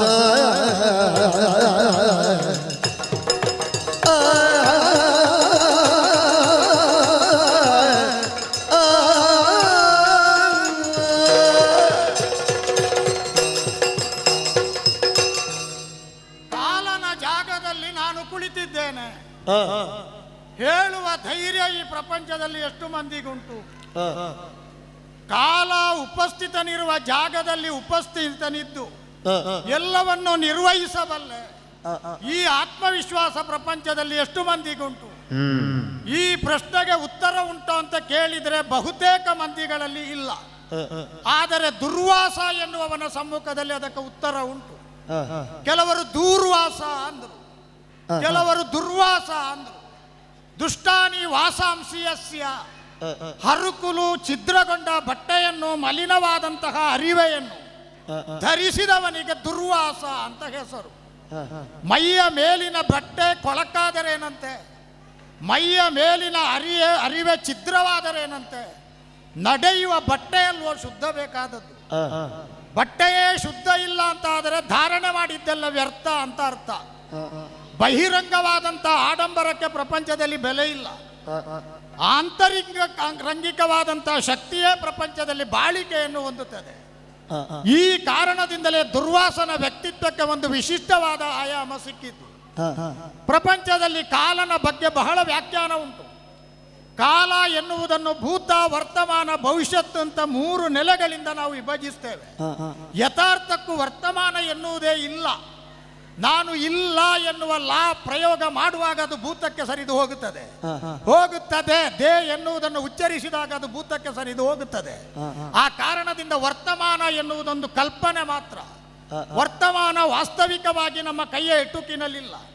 ಅದನ್ನು ಚಿತ್ರಕಾರ ಚಿತ್ರಿಸಲಾರ. ವ್ಯಾಖ್ಯಾನವನ್ನು ಮಾಡಬಲ್ಲವನು ವಾಚಿಕವಾಗಿ ವಿವರಿಸಲಾರ. ಕೇಳಿದವನು ಕೇಳುವಿಕೆಯ ಮೂಲಕವಾಗಿ ಇಂತಹದ್ದು ಅಂತ ಗುರುತಿಸಿ ಆಡಲಾರ. ಆದ್ದರಿಂದ ಕಾಲ ಎನ್ನುವುದು ವರ್ತಮಾನದಲ್ಲಿ ಯಾವ ಕಾರಣದಿಂದಲೂ ಅಮೂರ್ತವಾಗಿದೆ, ಸಾಕ್ಷಿಕವಾಗಿ ಕಾಣುವುದಕ್ಕೆ ಸಾಧ್ಯ ಇಲ್ಲ. ಪ್ರಪಂಚದಲ್ಲಿ ಕಾಲಕ್ಕಿರುವ ಗುಣಗಳು ಅನೇಕ. ಕಾಲ ಎನ್ನುವುದು ಪ್ರಪಂಚವನ್ನು ಪಚನ ಮಾಡ್ತದೆ. ಕಾಲ ಪಚತಿ ಭೂತಾನಿ, ಕಾಲ ಸಂವರತೆ ಸರ್ವ ಜೀವವಾದಂತಹ ಭೂತಗಳನ್ನು ಅದು ಕೊಲ್ತದೆ. ಕಾಲ ಸಂವರತೆ ಪ್ರಜಾ ಅಂತ ಆ ಕಾರಣದಿಂದಲೇ ಕರೆದದ್ದು. ಕಾಲಗ ಸುಪ್ತೇಶು ಜಾಗರ್ತಿ ಅಂತ ಆಡಿದರು. ಎಲ್ಲವೂ ಎಲ್ಲರೂ ನಿದ್ರೆಯನ್ನು ಒಳಗೊಂಡಿದ್ದಾಗ, ನಿದ್ರೆಯಲ್ಲೇ ಇದ್ದಾಗ ಎಚ್ಚರವಾಗಿರುವವನಿಗೆ ಕಾಲ ಅಂತ ಹೆಸರು. ಹಾಗಾದರೆ ಕಾಲವನ್ನು ಮೀರಿ ನಿಲ್ಲುವುದಕ್ಕೆ ಸಾಧ್ಯವೇ? ಈ ನೆಲೆಯಿಂದಲೇ ಕಾಲಾಯ ತಸ್ಮೈ ನಮಃ ಅಂತ ನಮಸ್ಕಾರ ಮಾಡಿದ್ದು. ನಿನ್ನನ್ನು ಮೀರಿ ನಿಲ್ಲುವುದಕ್ಕೆ ಅಸಾಧ್ಯ. ನಿನ್ನ ಜೊತೆಗೆ ನಾಗಾಲೋಟದಲ್ಲಿ ಪಂದ್ಯವಾಡುವುದಕ್ಕೆ ನಾವು ಯಾವ ಕಾರಣಕ್ಕೂ ಸಿದ್ಧರಿಲ್ಲ. ಈ ನೆಲೆಯಿಂದ ಅತ್ಯಂತವಾದ ಶಕ್ತಿ, ಪ್ರಪಂಚದ ಪರಿವರ್ತನೆಗೆ ಹೇತುವಾಗುವ ಧಾತು ಎನಿಸಿಕೊಂಡ ನಿನಗೆ ಶರಣು ಅಂತ ಕೈ ಮುಗಿದದ್ದು. ಆದರೆ ದುರ್ವಾಸ ಹಾಗಲ್ಲ. ಬ್ರಹ್ಮಮಾನಸ ಪುತ್ರರು ಯಾರು ಅಂತ ಈಗಾಗಲೇ ಪ್ರಖ್ಯಾತಿ. ಮರೀಚಿ, ಅತ್ರಿ, ಪುಲಸ್ತ್ಯ, ಪುಲಹ, ಕೃತು, ಭೃಗು ಮೊದಲಾದವರ ಸಾಲಿನಲ್ಲಿ ಅತ್ರಿ ಮಹರ್ಷಿಗೆ ವಿಶಿಷ್ಟವಾದ ಸ್ಥಾನ ಉಂಟು. ಅನಸೂಯ ಎನ್ನುವಂತಹ ಸುಮಧುರವಾದ ದಾಂಪತ್ಯದ ಸಂಗಾತಿಯ ಜೊತೆಗೆ ಅತ್ಯುತ್ತಮವಾದ, ಆದರಣೀಯವಾದ, ಆದರ್ಶಮಯವಾದ, ಅನುಕರಣೀಯವಾದ, ಅನುಸರಣೀಯವಾದ ದಾಂಪತ್ಯದ ಬಳುವಳಿಯನ್ನು ಪ್ರಪಂಚಕ್ಕೆ ಕೊಟ್ಟ ಮಹಾತ್ಮ. ತನ್ನ ಪಿತನಾದಂಥ ಬ್ರಹ್ಮನೇ ಸೂಚಿಸಿದನಂತೆ, ಪ್ರಜಾ ವರ್ಗವನ್ನು ಸೃಷ್ಟಿ ಮಾಡು. ಈ ಆದೇಶವನ್ನು ಪಾಲಿಸುವುದಕ್ಕಾಗಿ, ಈ ದಿಗ್ದರ್ಶನವನ್ನು ಕಾರ್ಯರೂಪಕ್ಕೆ ತರುವುದಕ್ಕಾಗಿ ವಿಶಿಷ್ಟವಾದಂತಹ ರಿಕ್ಷಾ ಎನ್ನುವಂಥ ಕುಲಾಚಲಗಳಲ್ಲಿ ಒಂದೆನಿಸಿದ ಮಹಾಪರ್ವತದ ಬಳಿಗೆ ಹೋಗಿ ನಿರ್ವಿಂದ ಎನ್ನುವ ನದಿ ಪ್ರವಹಿಸುವ ಜಾಗದಲ್ಲಿ 1000 ವರ್ಷಗಳವರೆಗೆ ಒಂಟಿಕಾರಿನಲ್ಲಿ ನಿಂತು ತಪಸ್ಸು ಮಾಡಿದನಂತೆ. ಅತ್ರಿ ಮಹರ್ಷಿಯ ವಿಶಿಷ್ಟವಾದಂತಹ ತಪಶ್ಚರ್ಯೆಗೆ ಒಲಿದು 3 ಮೂರ್ತಿಗಳು ಏಕಕಾಲದಲ್ಲಿ ಪ್ರತ್ಯಕ್ಷರಾಗಿ ತಮ್ಮ 3 ನೆಲೆಯ ಗುಣಗಳನ್ನು ಅವರಿಗೆ ಪ್ರಸಾದವಾಗಿ ಕೊಟ್ಟು ಅನುಕ್ರಮವಾಗಿ ರಜಸ್ಸು, ಆ ಬಳಿಕ ಸಾತ್ವಿಕ, ಆ ಬಳಿಕ ತಾಮಸ 3 ಗುಣಗಳಿಂದ ಭರಿತರಾದ ಮಕ್ಕಳನ್ನು ಕೊಟ್ಟರಂತೆ. ವಿಶಿಷ್ಟವಾದಂತಹ ಬ್ರಹ್ಮನ ಗುಣದಿಂದ ಶಕ್ತಿಶಾಲಿಯಾದಂತಹ ಚಂದ್ರನೇ ಕಾಣಿಸಿಕೊಂಡ. ವಿಶೇಷವಾದಂತಹ ಗುಣವನ್ನು ಹೊಂದಿದಂತಹ ನಾರಾಯಣ ಸತ್ವದಿಂದ ದತ್ತಾತ್ರೇಯ ಕಾಣಿಸಿಕೊಂಡ್ರೆ, ಈಶ್ವರ ದೇವರ ಅನುಗ್ರಹದಿಂದ ಹುಟ್ಟಿಕೊಂಡವನಿಗೆ ದುರ್ವಾಸ ಅಂತ ಹೆಸರು. ಯಾವ ಕಾರಣಕ್ಕೂ ನನ್ನ ಕುರಿತಾಗಿ ಎಲ್ಲವೂ ಭೀತ ಭಯ ಸ್ಥಿತಿಯಲ್ಲೇ ಇರುವುದು. ನಾನು ನಡೆದಾಡುವಾಗ ದಿಗಂಬರನಾಗಿರುತ್ತೇನೆ, ನಾನು ನಡೆಯುವಾಗ ನಿರಂಬರನೂ ಆಗಿರಬಲ್ಲೆ, ನಾನು ನಡೆಯುವಾಗ ಅಚ್ಚುಕಟ್ಟಿನ ಉಡುಪುಗಳನ್ನು ಧರಿಸಬಲ್ಲೆ, ನಾನು ಅದನ್ನು ಮೀರಿಯೂ ನಡೆಯಬಲ್ಲೆ. ಹೋಗು ಅಂದರೆ ನಾನು ಹೋಗಲಾರೆ, ಬಾ ಅಂದರೆ ನಾನು ಬರಲಾರೆ, ಬರಬೇಡ ಅಂತ ಹೇಳಿದ್ರೆ ಬಾರದೆ ಉಳಿಯಲಾರೆ. ಹೋಗುವಂತ ನಿರ್ದೇಶನ ಇಲ್ಲದಿದ್ರೂ ನಾನು ಹೋಗಬಲ್ಲೆ. ಪ್ರಪಂಚದಲ್ಲಿ ವಿಕ್ಷಿಪ್ತವಾದಂತಹ ವ್ಯಕ್ತಿತ್ವಕ್ಕೆ ಸಂಕೇತ ಯಾರು ಅಂತ ಕೇಳಿದರೆ ನಾನು. ವಿಚಿತ್ರ ವಿಲಕ್ಷಣವಾಗಿ ಮೂಗಿನ ತುದಿಯಲ್ಲಿ ಕೋಪವನ್ನಿಟ್ಟುಕೊಂಡು ನಾನು ಬೆಳೆದೆ. ಸಾಧಾರಣವಾದಂತಹ ನೆಲೆಯಿಂದ ನನ್ನ ವ್ಯಕ್ತಿತ್ವ ಪ್ರಕಟಗೊಳ್ಳುವುದಲ್ಲ. ಈ ಪ್ರಪಂಚದಲ್ಲಿ ನಾನು ರೋಷಣ ಸರ್ವಭೂತಾನಾಂ ಸೂಕ್ಷ್ಮೇ ಅಪ್ಯಪಕೃತೆ ಕೃತೆ. ಯಾರಾದರೂ ತಿಳಿದೋ ತಿಳಿಯದೋ ತಪ್ಪು ಮಾಡಿದರೆ, ಎಷ್ಟೇ ಸಣ್ಣ ತಪ್ಪಾದರೂ ನಾನು ಕ್ರುದ್ಧನಾಗುತ್ತೇನೆ, ಸಿಟ್ಟುಗೊಳ್ಳುತ್ತೇನೆ. ಇದು ಪ್ರಪಂಚಕ್ಕೆ ಗೊತ್ತಿರುವ ಸತ್ಯ. ಆದ್ದರಿಂದಲೇ ದುರ್ವಾಸ ಪ್ರಪಂಚದ ಮಾಲಿನ್ಯವನ್ನು ತೊಳೆಯುವುದಕ್ಕೆ, ಕಳಂಕದ ಜಾಡ್ಯವನ್ನು ನಿವಾರಿಸುವುದಕ್ಕೆ ಈ ಪ್ರಪಂಚದಲ್ಲಿ ಕಟಿಬದ್ಧನಾಗಿ ಕಾಣಿಸಿಕೊಂಡವನು. ಏನು ರುದ್ರಾಂಶ ಸಂಭೂತನಾಗಿ ಬದುಕುವಾಗ ನನ್ನ ಬದುಕಿಗೆ ಒಂದು ಧ್ಯೇಯ ಧೋರಣೆ ಇದ್ದರೆ, ಯಾರು ಸ್ಮಶಾನವಾಸಿಯಾಗಿದ್ದಾನೋ, ಬೈರಾಗಿಯ ಜೀವನವನ್ನು ಅನುಕರಿಸಿದ್ದಾನೋ ಅಂತಹ ಈಶ್ವರನ ಕರ್ತೃತ್ವಕ್ಕೆ ದ್ರೋಹವಾಗುವುದಿಲ್ವೇ? ಬಂಧನಗಳಿಲ್ಲದೆ ಸ್ವೇಚ್ಛೆ ಎನ್ನುವುದರ ಅರ್ಥವನ್ನು ತಿಳಿದು ಸರ್ವ ಸ್ವಾತಂತ್ರ್ಯವನ್ನು ಮಾನ್ಯ ಮಾಡಿ ನನ್ನಷ್ಟಕ್ಕೆ ಬದುಕುವ ಕಾರಣದಿಂದ ದುರ್ವಾಸ ಸತ್ವ ಪ್ರಪಂಚದಲ್ಲಿ ಉಳಿದಿದೆ. ದಂಡದರ ದುರ್ವಾಸನಾಗಿ ಇವತ್ತು ನಾನು ಎದ್ದಿದ್ದೇನೆ. ಎಷ್ಟೋ ಕಾಲದ ಹಿಂದೆ, 1000 ವರ್ಷಗಳ ಹಿಂದೆ ನಾನು ತಪಸ್ಸಿಗೆ ಕುಳಿತುಕೊಳ್ಳುವಾಗಲೂ ಹಾಗೆ ಬೇಕಾದಷ್ಟನ್ನು ಭುಂಜಿಸಿ ಸಾಕಾಗುವಷ್ಟನ್ನು ಸೇವಿಸಿಯೇ ತಪಸ್ಸಿಗೆ ಕೂತುಕೊಳ್ಳುತ್ತೇನೆ. ತಪಸ್ಸಿನಿಂದ ಯಾವಾಗ ಹೇಳ್ತೇನೆ ಅಂತ ಉಳಿದವರ ನಿರ್ದೇಶನವನ್ನು ಒಪ್ಪಲಾರೆ. ಯಾವಾಗ ಅಂತಃಕರಣದಲ್ಲಿ ಬೋಧೆ ಕಾಣಿಸಿಕೊಳ್ಳುತ್ತದೋ, ಉತ್ತಿಷ್ಠತ ಜಾಗೃತ ಎನ್ನುವ ಪ್ರಚೋದನೆ ಕಾಣಿಸ್ತದೋ, ಆಗಲೇ ಕಾರ್ಯವೈಖರಿಗೆ ಬೇಕಾಗಿ ನಾನು ಲೌಕಿಕವಾದಂತಹ ಪ್ರಪಂಚಕ್ಕೆ ಮರಳುತ್ತೇನೆ. ಇವತ್ತು ಹಾಗೆ ಎದ್ದಿದ್ದೇನಲ್ಲ. ಎದ್ದ ಕಾಲದಲ್ಲಿ ದಂಡದರ ದುರ್ವಾಸ ಅಂತ ಎಲ್ಲವರು ಆಡ್ತಾರೆ. ಹಾಗೆಂದು ದುರ್ವಾಸ ದಂಡದರ ಬೇರೆ, ದಂಡದರ ದುರ್ವಾಸ ಬೇರೆ. ಯಾರು ದಂಡ ಹಿಡಿಬೇಕೋ ಹಿಡಿದವರು ಸರಿ ಹಿಡಿಯದೇ ಹೋದರೆ ಅವರನ್ನು ದಂಡಿಸಿ ಶಾಸ್ತಿ ಮಾಡುವುದಕ್ಕೆ ನಾನು ದಂಡ ಹಿಡಿತೇನೆ. ಹಾಗೆಂದು ದಂಡದಿಂದ ನಾನು ಪ್ರಯೋಜನ ಪಡೆಯುವುದಿಲ್ಲ. ಯಾರು ನನ್ನನ್ನು ಹೊಗಳಬೇಕು, ಯಾರು ಪ್ರಶಂಸೆ ಮಾಡಬೇಕು, ಸನ್ಮಾನ ಮಾಡಬೇಕು ಅಂತ ಇಚ್ಛಿಸುವುದಿಲ್ಲ. ಪ್ರಪಂಚದ ಬಂಧನಗಳನ್ನು ತ್ಯಜಿಸುವುದೇ ನನಗೆ ಸುಖಕರವಾದ ಸಂಗತಿ. ಹೀಗೆ ಇರಬೇಕು ಎನ್ನುವ ನಿಯಮ ಜಾಲವನ್ನು ಮೀರಿದಂಥ ನಾನು ಉದ್ದಂಡ ದುರ್ಜಟಿಯ ಹಾಗೆ ಮುಕ್ಕಣ್ಣನಾದಂಥ ತ್ರಕ್ಷನಾದಂತಹ ಮಹಾಶಕ್ತಿಶಾಲಿಯಾದ ಲಯಾಧಿಕಾರಿಯಾದ ಈಶ್ವರನ ಹಾಗೆ ಇವತ್ತು ಉದ್ದಂಡವನ್ನು ಕೈಯಲ್ಲಿ ಹಿಡಿದಿದ್ದೇನೆ. ಊರ್ಧ್ವರೇತಸನಾಗಿ ತಾನು ತಪಸ್ಸಿಗೆ ಕುಳಿತರೆ ತನ್ನ ಕಶೇರಕವನ್ನು ಉದ್ದಂಡ ಮಾಡಿ ಎಷ್ಟೋ ಕಾಲದವರೆಗೆ ತಪಸ್ಸಿನಲ್ಲಿ ಮಗ್ನನಾಗಬಹುದಾದ ಈಶ್ವರ ದೇವರಿಗೆ ಸಮಾನನಾಗಿ ನಾನಿದ್ದೇನೆ ಅಂತಾರೆ. ಈಶ್ವರನನ್ನು ಮೀರಿದ್ದೇನೆ ಅಂತಲ್ಲ. ನನ್ನ ಹುಟ್ಟಿಗೆ ಕಾರಣಕರ್ತನಾದಂಥ ರುದ್ರಾಂಶ ಅದಕ್ಕೆ ಈ ಬೇಕಾದಂತಹ ಸಮ್ಮಾನವನ್ನು ಕೊಡುವುದು ನನಗೆ ಉದ್ದೇಶ. ಎದ್ದ ತಕ್ಷಣ ಎಲ್ಲಿಗೆ ಹೋಗಲಿ, ಮೇಲೋ ಕೆಳಗೋ ಎಡಕ್ಕೋ ಬಲಕ್ಕೋ ಆಗ್ನೇಯವೋ ವಾಯುವೋ ಪಶ್ಚಿಮವೋ ಉತ್ತರವೋ ದಕ್ಷಿಣವೋ ಯಾವ ದಿಕ್ಕು ಅಂತ ಲೆಕ್ಕ ಇಲ್ಲ. ಪಕ್ಕನೆ ಉತ್ತರ ನೆನಪಾಯಿತು. ಈ ಸಲ ಹೋಗುವುದಿದ್ರೆ, ಭೇಟಿ ಮಾಡುವುದಿದ್ರೆ, ಸಂದರ್ಶನ ಮಾಡುವುದಿದ್ರೆ ಸಾಕೇತಕ್ಕೆ ಹೋಗಬೇಕು ಅಂತ ಉಂಟು. ಹಾಗೆಂದು ಅಲ್ಲೇ ನಿಲ್ಲಿಕ್ಕಿಲ್ಲ. ಯಾಕೆಂದ್ರೆ ಸಾಕೇತಕ್ಕೆ ಸಾಕು ಏತಕ್ಕೆ ಅಂತ ಉಳಿದವರು ಕೇಳಲಿಕ್ಕಿಲ್ಲ. ಹೋದವ ನಾನು ಬರುವುದೇ. ಕೆಲವರಿಗೆ ಹೋಗಲಿಕ್ಕೆ ಗೊತ್ತುಂಟು, ಬರಲಿಕ್ಕೆ ಗೊತ್ತಿಲ್ಲ. ಕೆಲವರಿಗೆ ಹೋಗಲಿಕ್ಕೆ ಗೊತ್ತಿಲ್ಲ, ಬರುವ ದಾರಿಯನ್ನಂಥವರು ಕಂಡವರೇ ಅಲ್ಲ. ಆ ಕಾರಣದಿಂದ ಹೋಗಿ ಬರಬೇಕು ಅಂತ ಒಂದು ಆಸೆ ಉಂಟು. ರಾಮನನ್ನು ಕಂಡು ಬಹನೆನ್ನುತ್ತಾ ಕಂಡು ಅಲ್ಲಿ ನಿಲ್ಲಿಕ್ಕಿಲ್ಲ. ಯಾಕೆಂದರೆ ನಿಂತರೆ ರಾಮನಿಗೂ ನನಗೆ ವ್ಯತ್ಯಾಸ ಇಲ್ಲ ಅಂತ ಆಗ್ತದೆ. ಯಾವತ್ತೋ ಹೋಗಬೇಕಾದವನು ಈಗಲೂ ಅಲ್ಲೇ ಇದ್ದಾನಲ್ಲ. ನಾನು ಹೋಗಿ ನಿಂತರೆ ರಾಮನ ಜೊತೆಗೆ ದುರ್ವಾಸನು ಸೇರಿಕೊಂಡಂತ ಆದೀತಲ್ಲ. ಈ ದುರ್ವಾರ್ತೆಯನ್ನು ಪ್ರಪಂಚ ಸಂಗ್ರಹಿಸಕೂಡದು. ಗಾಳಿಯ ಜೊತೆಗೆ ಸ್ಪರ್ಧಿಸುತ್ತಾ ವೇಗವಾದಂಥ ಗತಿಯಿಂದ ಸಂಕ್ರಮಣಶೀಲತೆಯನ್ನು ಹೊಂದಿ ಸಾಕೇತದ ದ್ವಾರಕ್ಕೆ ಬಂದಿದ್ದೇನೆ. ಇಲ್ಲಿ ನಿಂತವ ಯಾರು ಸ್ವಾಮಿ? ವಿನಯದಿ ಲಕ್ಷ್ಮಣನ ಮಿದಿಗೆ ಮುಗಿದು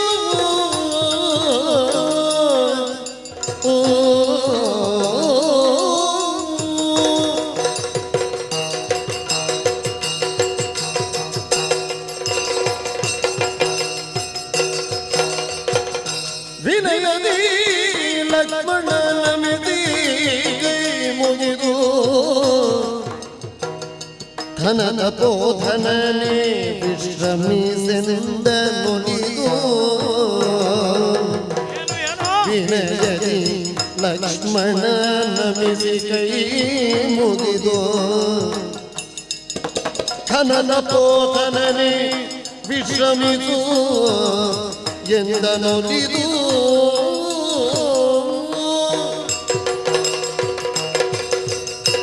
ಸ್ವಾಮಿ, ಘನತಪೋಧನರೇ, ದಾಶರಥಿಯಾದ ನಾನು ತಮ್ಮ ಶ್ರೀಪಾದಕ್ಕೆ ವಂದಿಸಿಕೊಳ್ತಾ ಇದ್ದೇನೆ. ನನ್ನ ಪ್ರಣಾಮಗಳನ್ನು ಸ್ವೀಕರಿಸಬೇಕು. ವಂದಿಸಿ ಸಲ್ಲಿಸಿದ ಪ್ರಣಾಮಗಳನ್ನು ಯಾವುದೇ ಷರತ್ತು ಇಲ್ಲದೆ ಸ್ವೀಕರಿಸಿದ್ದೇನೆ. ನನ್ನ ಏನಾದರೂ ನಿನ್ನ ಅಪೇಕ್ಷೆ ಇದ್ರೆ ನಾನು ಕೊಟ್ಟೇನು ಅಂತ ಧೈರ್ಯ ಇಟ್ಟುಕೊಳ್ಳಬೇಡ. ದಾಶರಥಿ ಅಂತ ಹೇಳಿದ್ಯಲ್ಲ, ಹೌದು, ಕೇಳಿದ್ದೇನೆ. 1ನೆಯ ದಾಶರಥಿ, 2ನೆಯ ದಾಶರಥಿ, 3ನೆಯ ದಾಶರಥಿ, 4ನೆಯ ದಾಶರಥಿ. ಹಾಗುಂಟು. ಇಷ್ಟರಲ್ಲಿ ನೀನೆಷ್ಟನೇವ? ನಾನು ತಮ್ಮ ಅಂದ್ರೆ ತಮ್ಮ ದಾಶರಥಿ. ನಿನ್ನ ಹೆಸರು ತಮ್ಮ ದಾಶರಥಿ ಅಂತ ಅಲ್ಲ, ಇರ್ಲಿ. ಈಗ ನೀನು ದಶರಥನ ಮಗನಾದ್ದರಿಂದ ಆ ಪರಂಪರೆಯಲ್ಲಿ ದಾಶರಥಿ. ಹೌದು. ಒಬ್ಬನಿಗೆ ಆ ಹೆಸರು ಬರಬೇಕು ಅಂತ ನನ್ನ ವಾದವೂ ಇಲ್ಲ, ಅಪೇಕ್ಷೆ ಇಲ್ಲ. ಈ 4 ಮಂದಿ ದಾಶರಥಿಯಲ್ಲಿ ನಿನ್ನ ಜನಪ್ರಿಯವಾದ ಹೆಸರು ಏನು? ಲಕ್ಷ್ಮಣ ಅಂತ. ಹಾಗಾದ್ರೆ ನೀನು ಸುಮಿತ್ರಾಸೂನು. ಹೌದು.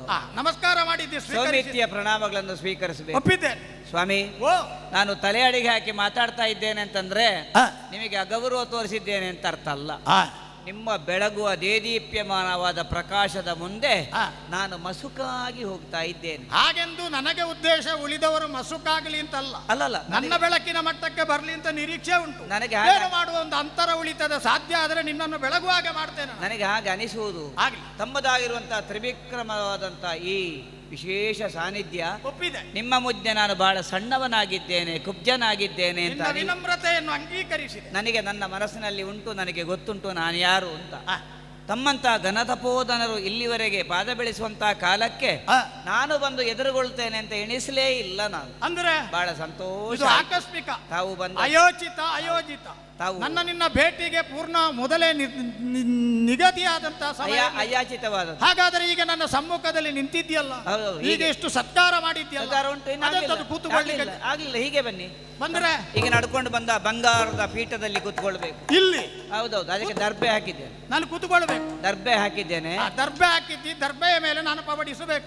ಪೀಠ ಸಿಂಹಾಸನ ಆ ಮೂಲಕವಾಗಿ 5 ಬಗೆಯ ಬೆಂಕಿಯಲ್ಲಿ ಪೃಷ್ಠದ ಬೆಂಕಿ ಆರ್ತದೆ. ಮುಂದೆ ಉಂಟು ಏನು? ಮುಖಕ್ಕೆ, ಹೊಟ್ಟೆಗೆ, ಇತ್ಯಾದಿ ಇತ್ಯಾದಿ ಪಂಚಾಂಗಗಳಿಗೆ ಅಥವಾ ಪಂಚೇಂದ್ರಿಯಗಳಿಗೆ ಏನೇನು ಬೇಕು ಆಹಾರ ಅದೆಲ್ಲವನ್ನು ಒಪ್ಪಿಸಿದ್ದೇನೆ. ಪೀಠ ಬಂಗಾರದ್ದು ತೊಂದರೆ ಇಲ್ಲಲ್ಲ? ಪೀಠ ಬಂಗಾರದ್ದು ಹೌದು, ಮೇಲೆ ದರ್ಬೆ ಹಾಕಿದ್ಯಲ್ಲ. ಹೌದಾ? ನನಗೆ ಬಂಗಾರವು ಮಣ್ಣು ಒಂದೇ. ಯಾಕೆ? ನನ್ನ ಕ್ರಮವೇ ಹಾಗೆಲ್ಲೋ. ಅಲ್ಲ, ನಮ್ಮ ನಾನು ರೇಷ್ಮೆಯ ಬಟ್ಟೆಯನ್ನು ದಾರಿಯಲ್ಲಿ ಹಾಕಿದ ನಾರು ಮಡಿಯನ್ನು ಒಂದೇ ಅಂತ ತಿಳಿಯೋ. ನನಗೆ ವ್ಯತ್ಯಾಸವೇ ಇಲ್ಲ, ಹಾಕಿದ್ದೇ ಬಟ್ಟೆ. ನಾನು ಬಂಗಾರ, ಕೆಲವೊಮ್ಮೆ ನಾನು ಒಳ್ಳೆಯ ಬಟ್ಟೆ ಹಾಕಬೇಕು ಅಂತ ತಕೊಂಡು ಹೋಗಿರ್ತೇನೆ, ಹಾಕುವುದೇ ಇಲ್ಲ. ಇದರಲ್ಲೇ ಸುಧಾರಣೆ ಮಾಡಿಬಿಟ್ಟು ಅದಕ್ಕೆ ನಿಮಗೆ ಹಾಗೆ ಹೆಸರಲ್ಲ. ನಿಮ್ಮ ಹೆಸರೇ ಸೂಚಿಸ್ತದೆ ಅದು, ಬಟ್ಟೆ ಬೇಡದವರು. ಈಗ ಇಲ್ಲಿ ಕುಳ್ಳಿರಿಸಿದೆ. ನಾನು ಬಂಗಾರದ ಮನಸ್ಸಿನಿಂದ ತಮ್ಮನ್ನು ಸತ್ಕರಿಸಿದ್ದೇನೆ. ಒಳ್ಳೆಯದಾಗಲಿ. ತಾವು ಸ್ವೀಕರಿಸಿದ್ದೀರಿ ಅಂತ ಬಹಳ ಸಂತೋಷ ಆಯಿತು. ತಾವು ಬಂದದ್ದರಿಂದ ನಮ್ಮ ಅಯೋಧ್ಯೆ ಪುನೀತವಾಯಿತು ಅಂತ ತಿಳಿತೇನೆ. ಪೂರ್ಣ ಪಾವನವಾಗಲಿ. ನಮ್ಮ ಸಿಂಹಾಸನದ ಮೇಲೆ ತಮ್ಮದಾಗಿರುವಂಥ ಆ ಒಂದು ಅನುಗ್ರಹ, ಆಶೀರ್ವಾದ ಇದೆಲ್ಲ ಇದ್ದರೆ ನಮಗೆ ಮುಂದಕ್ಕೆ ಭಯ ಇಲ್ಲ ಅನ್ನೋ ದೃಷ್ಟಿಯಿಂದ ಸ್ವಲ್ಪ ಕೂತ್ಕೊಂಡು ಆಯಾಸ ಪರಿಹಾರ ಮಾಡಿಕೊಳ್ಬೇಕು. ಮತ್ತೆ ನಿಮಗೆ ಮನೆ ಅಂತ ಇಲ್ಲ ಕಾಣ್ತದಲ್ಲ, ಬಲ್ಲಿ ನಿಮ್ಮ ಮನೆಯಲ್ಲಿ ಈಗ ಮೊದಲನೇದು ಮುಗಿಸ್ತೇನೆ. ನಿರ್ಭೀತಿಯಿಂದಿರಿ, ಹೇಳಿ. ಕ್ಷೇಮದಿಂದಿರಿ, ಹೌದು. ಸಮಾಧಾನದಿಂದಿರಿ. ಹೌದು. ಅಯೋಧ್ಯೆಯ ರತ್ನ ಸಿಂಹಾಸನ ಬೆಳಗಲಿ. ಸ್ವೀಕಾರ ಮಾಡಿ. ಆಮೇಲೆ ಮುಂದಿನದೆಂತದ್ದು ನಿನ್ನದು? ಇಲ್ಲಿ ನೀನು ಸ್ವಲ್ಪ ಹೊತ್ತು ಕಾದುಕೊಂಡು ಕೂತು ನಮ್ಮೊಂದಿಗೆ ಮಾತಾಡಬೇಕು. ನಾವಿಬ್ಬರು ಕಷ್ಟ ಸುಖ ಮಾತಾಡ. ಹೌದೌದು. ಹೇಗೆ ಈ ವರ್ಷ ಮಳೆ ಬೆಳೆ, ಹೌದು, ಹೇಗೆ ಹೌದು, ನಮ್ಮಲ್ಲಿ ಹೌದು. ಕ್ಷಾಮಡಾಮ ಹೇಗೆ ಆಗ್ತದೆ ಒಂದರಲ್ಲಿ? ಗೆಡ್ಡೆ ಗೆಣಸು ತಿಂದದ್ದು, ಹೌದು. ಪಾಯಸ ತಿಂದದ್ದು, ಹೌದು. ಒಂದು ತಾಂಬೂಲ ಚರ್ವಣ. ಎಲ್ಲಿದ್ದಾನವ? ಪುಂಡರೀಕಾಕ್ಷ ಶ್ರೀರಾಮನಿಗನು ಓ ಓ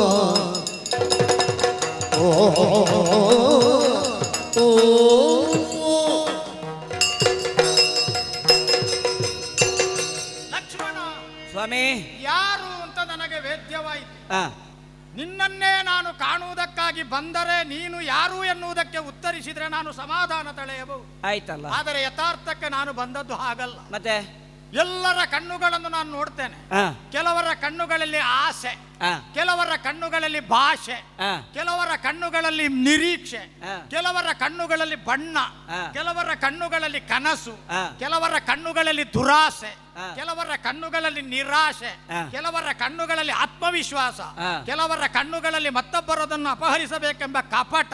ಹಾ. ಆದರೆ ಎಲ್ಲವನ್ನು ಮೀರಿ ಹೂವಿನ ಹಾಗಿನ ಕಣ್ಣಿರುವವ, ಕಣ್ಣಲ್ಲಿ ಜಲಜ, ನೀರಿನಲ್ಲಿ ಹುಟ್ಟಿದ ತಾವರೆಯ ಹಾಗಿನ ಕಣ್ಣಿರುವವ. ಯಥಾರ್ಥಕ್ಕೂ ಸರಳವಾಗಿ ಹೇಳಿದ್ರೆ ಕಮಲಾಕ್ಷ. ನಾನಾ? ನೀನು ಆಗುವ ಸಾಧ್ಯತೆ ಉಂಟು. ಯಾಕಂದ್ರೆ ದಾಶರಥಿ ಸಂತಾನ ಅಲ್ಲ. ಹೌದೌದೌದು. ಒಂದೇ ಪಾಯಸದಿಂದ ಹುಟ್ಟಿದ್ದಲ್ಲ. ನೀವು ಅನುಗ್ರಹ ಮಾಡಿದ್ರೆ ಆದೀತು. ನೀವು ಅನುಗ್ರಹ ಮಾಡಿದ್ರೆ ಆದೀತು. ನಾನು ಅನುಗ್ರಹ ಮಾಡಿಯೇನು? ಹಾಗೆಂದು ನಿನ್ನ ಕಣ್ಣುಗಳಲ್ಲಿ ನಾನು ಮೊದಲು ಹೇಳಿದ 12 ಗುಣವು ಕಾಣುವುದಿಲ್ವಲ್ಲ? ಇರುವ ಮಟ್ಟಿಗೆ ನಿನ್ನ ಕಣ್ಣು ಧಾರಾಳ ಸಾಕು. ಇನ್ನದು ಹೂವಾಗಿ ಹಾವಾಗಿ ಹಾಳಾಗುವುದು ಬೇಡ. ಬೇಡ ಅಲ್ಲ?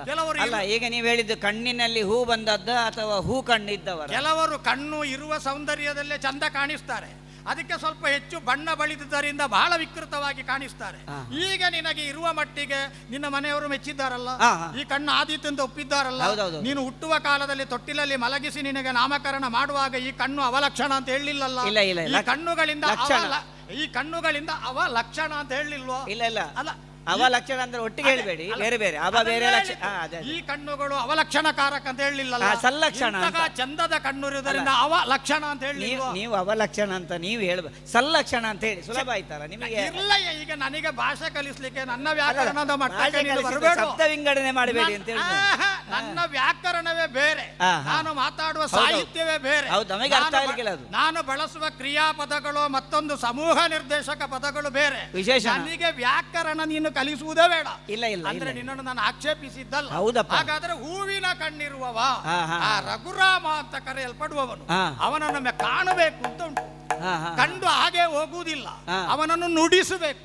ಈಗ ವೀಣೆ ಅಂತ ಒಂದು ಇದ್ರೆ ಅದನ್ನು ಹಾಗೇ ಇಟ್ರೆ, ತಂತಿಯನ್ನು ಸರಿಯಾಗಿ ನಿರ್ವಹಿಸದೆ ಸುಮ್ಮನೆ ಇಟ್ರೆ ಆ ವೀಣೆ ಮತ್ತೆ ಕೆಲಸ ಪ್ರಯೋಜನಕ್ಕಿಲ್ಲ. ಅದನ್ನು ನುಡಿಸಬೇಕು. ಹೌದು. ಅದರಿಂದ ಬರಬೇಕಾದ ಸ್ವರ ಮಾಧುರ್ಯ ಹೊಮ್ಮುವ ಹಾಗೆ ಮಾಡಬೇಕು. ಹೌದು. ರಾಮ ಎನ್ನುವ ಮೂಲೆಗೆ ಬಿದ್ದು ಕೆಲವು ಸಮಯ ಆಯಿತು. ಮೂಲೆಗೆ ಅಂದ್ರೆ ಕೆಲವು ಸಮಯ ಕ್ರಿಯಾಶೀಲನಾಗಿದ್ದ. ಹುಟ್ಟಿದನು, ಸಣ್ಣ ಪ್ರಾಯದಲ್ಲಿ ಬೇಟೆಗೆ ಹೋದನು. ಅಲ್ಲಿರುವ ದುಷ್ಟರ ಅಕ್ಷಸರನ್ನು ಬೇಟೆಯಾಡಿದನು. ಸರಿ. ದಿಬ್ಬಣದಿಂದ ಮದುವೆಗೆ ಹೋದನು. ಮದುವೆ ಆದನು. ಬರುವಾಗ ಪರಶುರಾಮರನ್ನು ಕಂಡನು. ಸತ್ಯ. ಇಲ್ಲಿ ಬಂದ ಮೇಲೆ ಮುಹೂರ್ತ ತಪ್ಪಿ ಕಾಡಿಗೆ ಹೋದನು. ಕಾಡಿನಲ್ಲಿ ವಿಶೇಷವಾದಂತಹ ಸಂಗತಿಗಳಿಗೆ ಮುಖಾಮುಖಿಯಾದನು. ಎಲ್ಲವನ್ನು ನಿರ್ವಹಿಸುತ್ತಾ ಹೋದನು. ಎಲ್ಲಾ ದಿನಗಳಲ್ಲೂ ಕ್ರಿಯಾಶೀಲನಾಗಿದ್ದ. ಮತ್ತೆ ಯಾವಾಗ ಮರುಬಟ್ಟಾಭಿಷೇಕ ಆಯಿತು ಅಲ್ಲಿಂದ ಮೂಲೆಗೆ ಬಿದ್ದ. ಅಯ್ಯೋ, ಯಾರು ಹೇಳಿದ್ರು? ಎಲ್ಲರೂ ರಾಮರಾಜ್ಯ ಅಂತ ಹೇಳ್ತಾರೆ. ಈಗ ರಾಮರಾಜ್ಯ ಅಂತ ಹೇಳಿದ್ರೆ ಅವ ಕ್ರಿಯಾಶೀಲನಾಗಿ ಹೋಗಬೇಕು. ಈಗ 14 ವರ್ಷ ಕಾಡಿನಲ್ಲಿರುವ ಕಾಲದಲ್ಲಿ ರಾಮ ಇಲ್ಲದೆ ಹೋದರೆ 2 ಪಾದುಕೆ ಇಡೀ ಅಯೋಧ್ಯೆಯನ್ನು ನಿರ್ವಹಿಸಲಿಲ್ವೋ? ಈ ಪ್ರಪಂಚದಲ್ಲಿ ಅಂತ ಒಂದು ಇತಿಹಾಸ ಉಂಟ? ಒಬ್ಬನ 2 ಪಾದುಕೆ ಇಡೀ ಅಯೋಧ್ಯೆಯನ್ನು ಮೂಗಿನ ಮೇಲೆ ಬೆರಳಿಟ್ಟು ಮಂತ್ರಮುಗ್ಧವಾಗುವ ಹಾಗೆ ಮಾಡುತ್ತದೆ. ಅದನ್ನೇ ಹೇಳಿದ್ದು. ಅಂತಹ ರಘುರಾಮ. ನಿಮ್ಮ ಪೈಕಿಯಲ್ಲಿ ಎಲ್ಲರಿಗೂ ರಘು ನಂತರ ಬಂದವರಿಗೆ ರಘುರಾಮ ಅಂತ ಹೆಸರುಂಟ? ಇಲ್ಲ. ಅವನಿಗೆ ಮಾತ್ರ. ಹಾಗಾಗಿ ಅವನನ್ನು ನಮ್ಮ ಕಾಣಬೇಕು. ಅವನು ನಮ್ಮ ಅಣ್ಣ. ನಿನ್ನ ಅಣ್ಣ ರಾಘವ. ಹಾಗೆಂದು ನಿನಗಿಂತ ಮೊದಲು ಕೌಸಲ್ಯ ಅಂತ ಹೇಳಿ ದಶರಥನಿಗಿದ್ದ ಹೆಂಡತಿಯ ಮಗ ನನಗೆ ಗೊತ್ತುಂಟು. ಆ ಕಾರಣದಿಂದ ನಿಮ್ಮ ಕುಲ ಗೋತ್ರ ಪ್ರವರ ಹೇಳಬೇಡ. ಅವನನ್ನ ಕಾಣಬೇಕು. ಒಳಗೆ ಬಿಡು. ಅಲ್ಲ, ಒಂದು ಕ್ಷಣ, ಇದು ಏನಂದ್ರೆ ಒಂದು ವಿಷಯ ಹೇಳಿದ ಮೇಲೆ ಮತ್ತೆ ಆಗ್ಬೋದಲ್ಲ? ಏನಂದ್ರೆ ಹೇಳಿದ ವಿಷಯ ಅಂತ ಅಲ್ಲ, ನಮ್ಮ ಅಣ್ಣ ಇಲ್ಲೇ ಇದ್ದಾನೆ.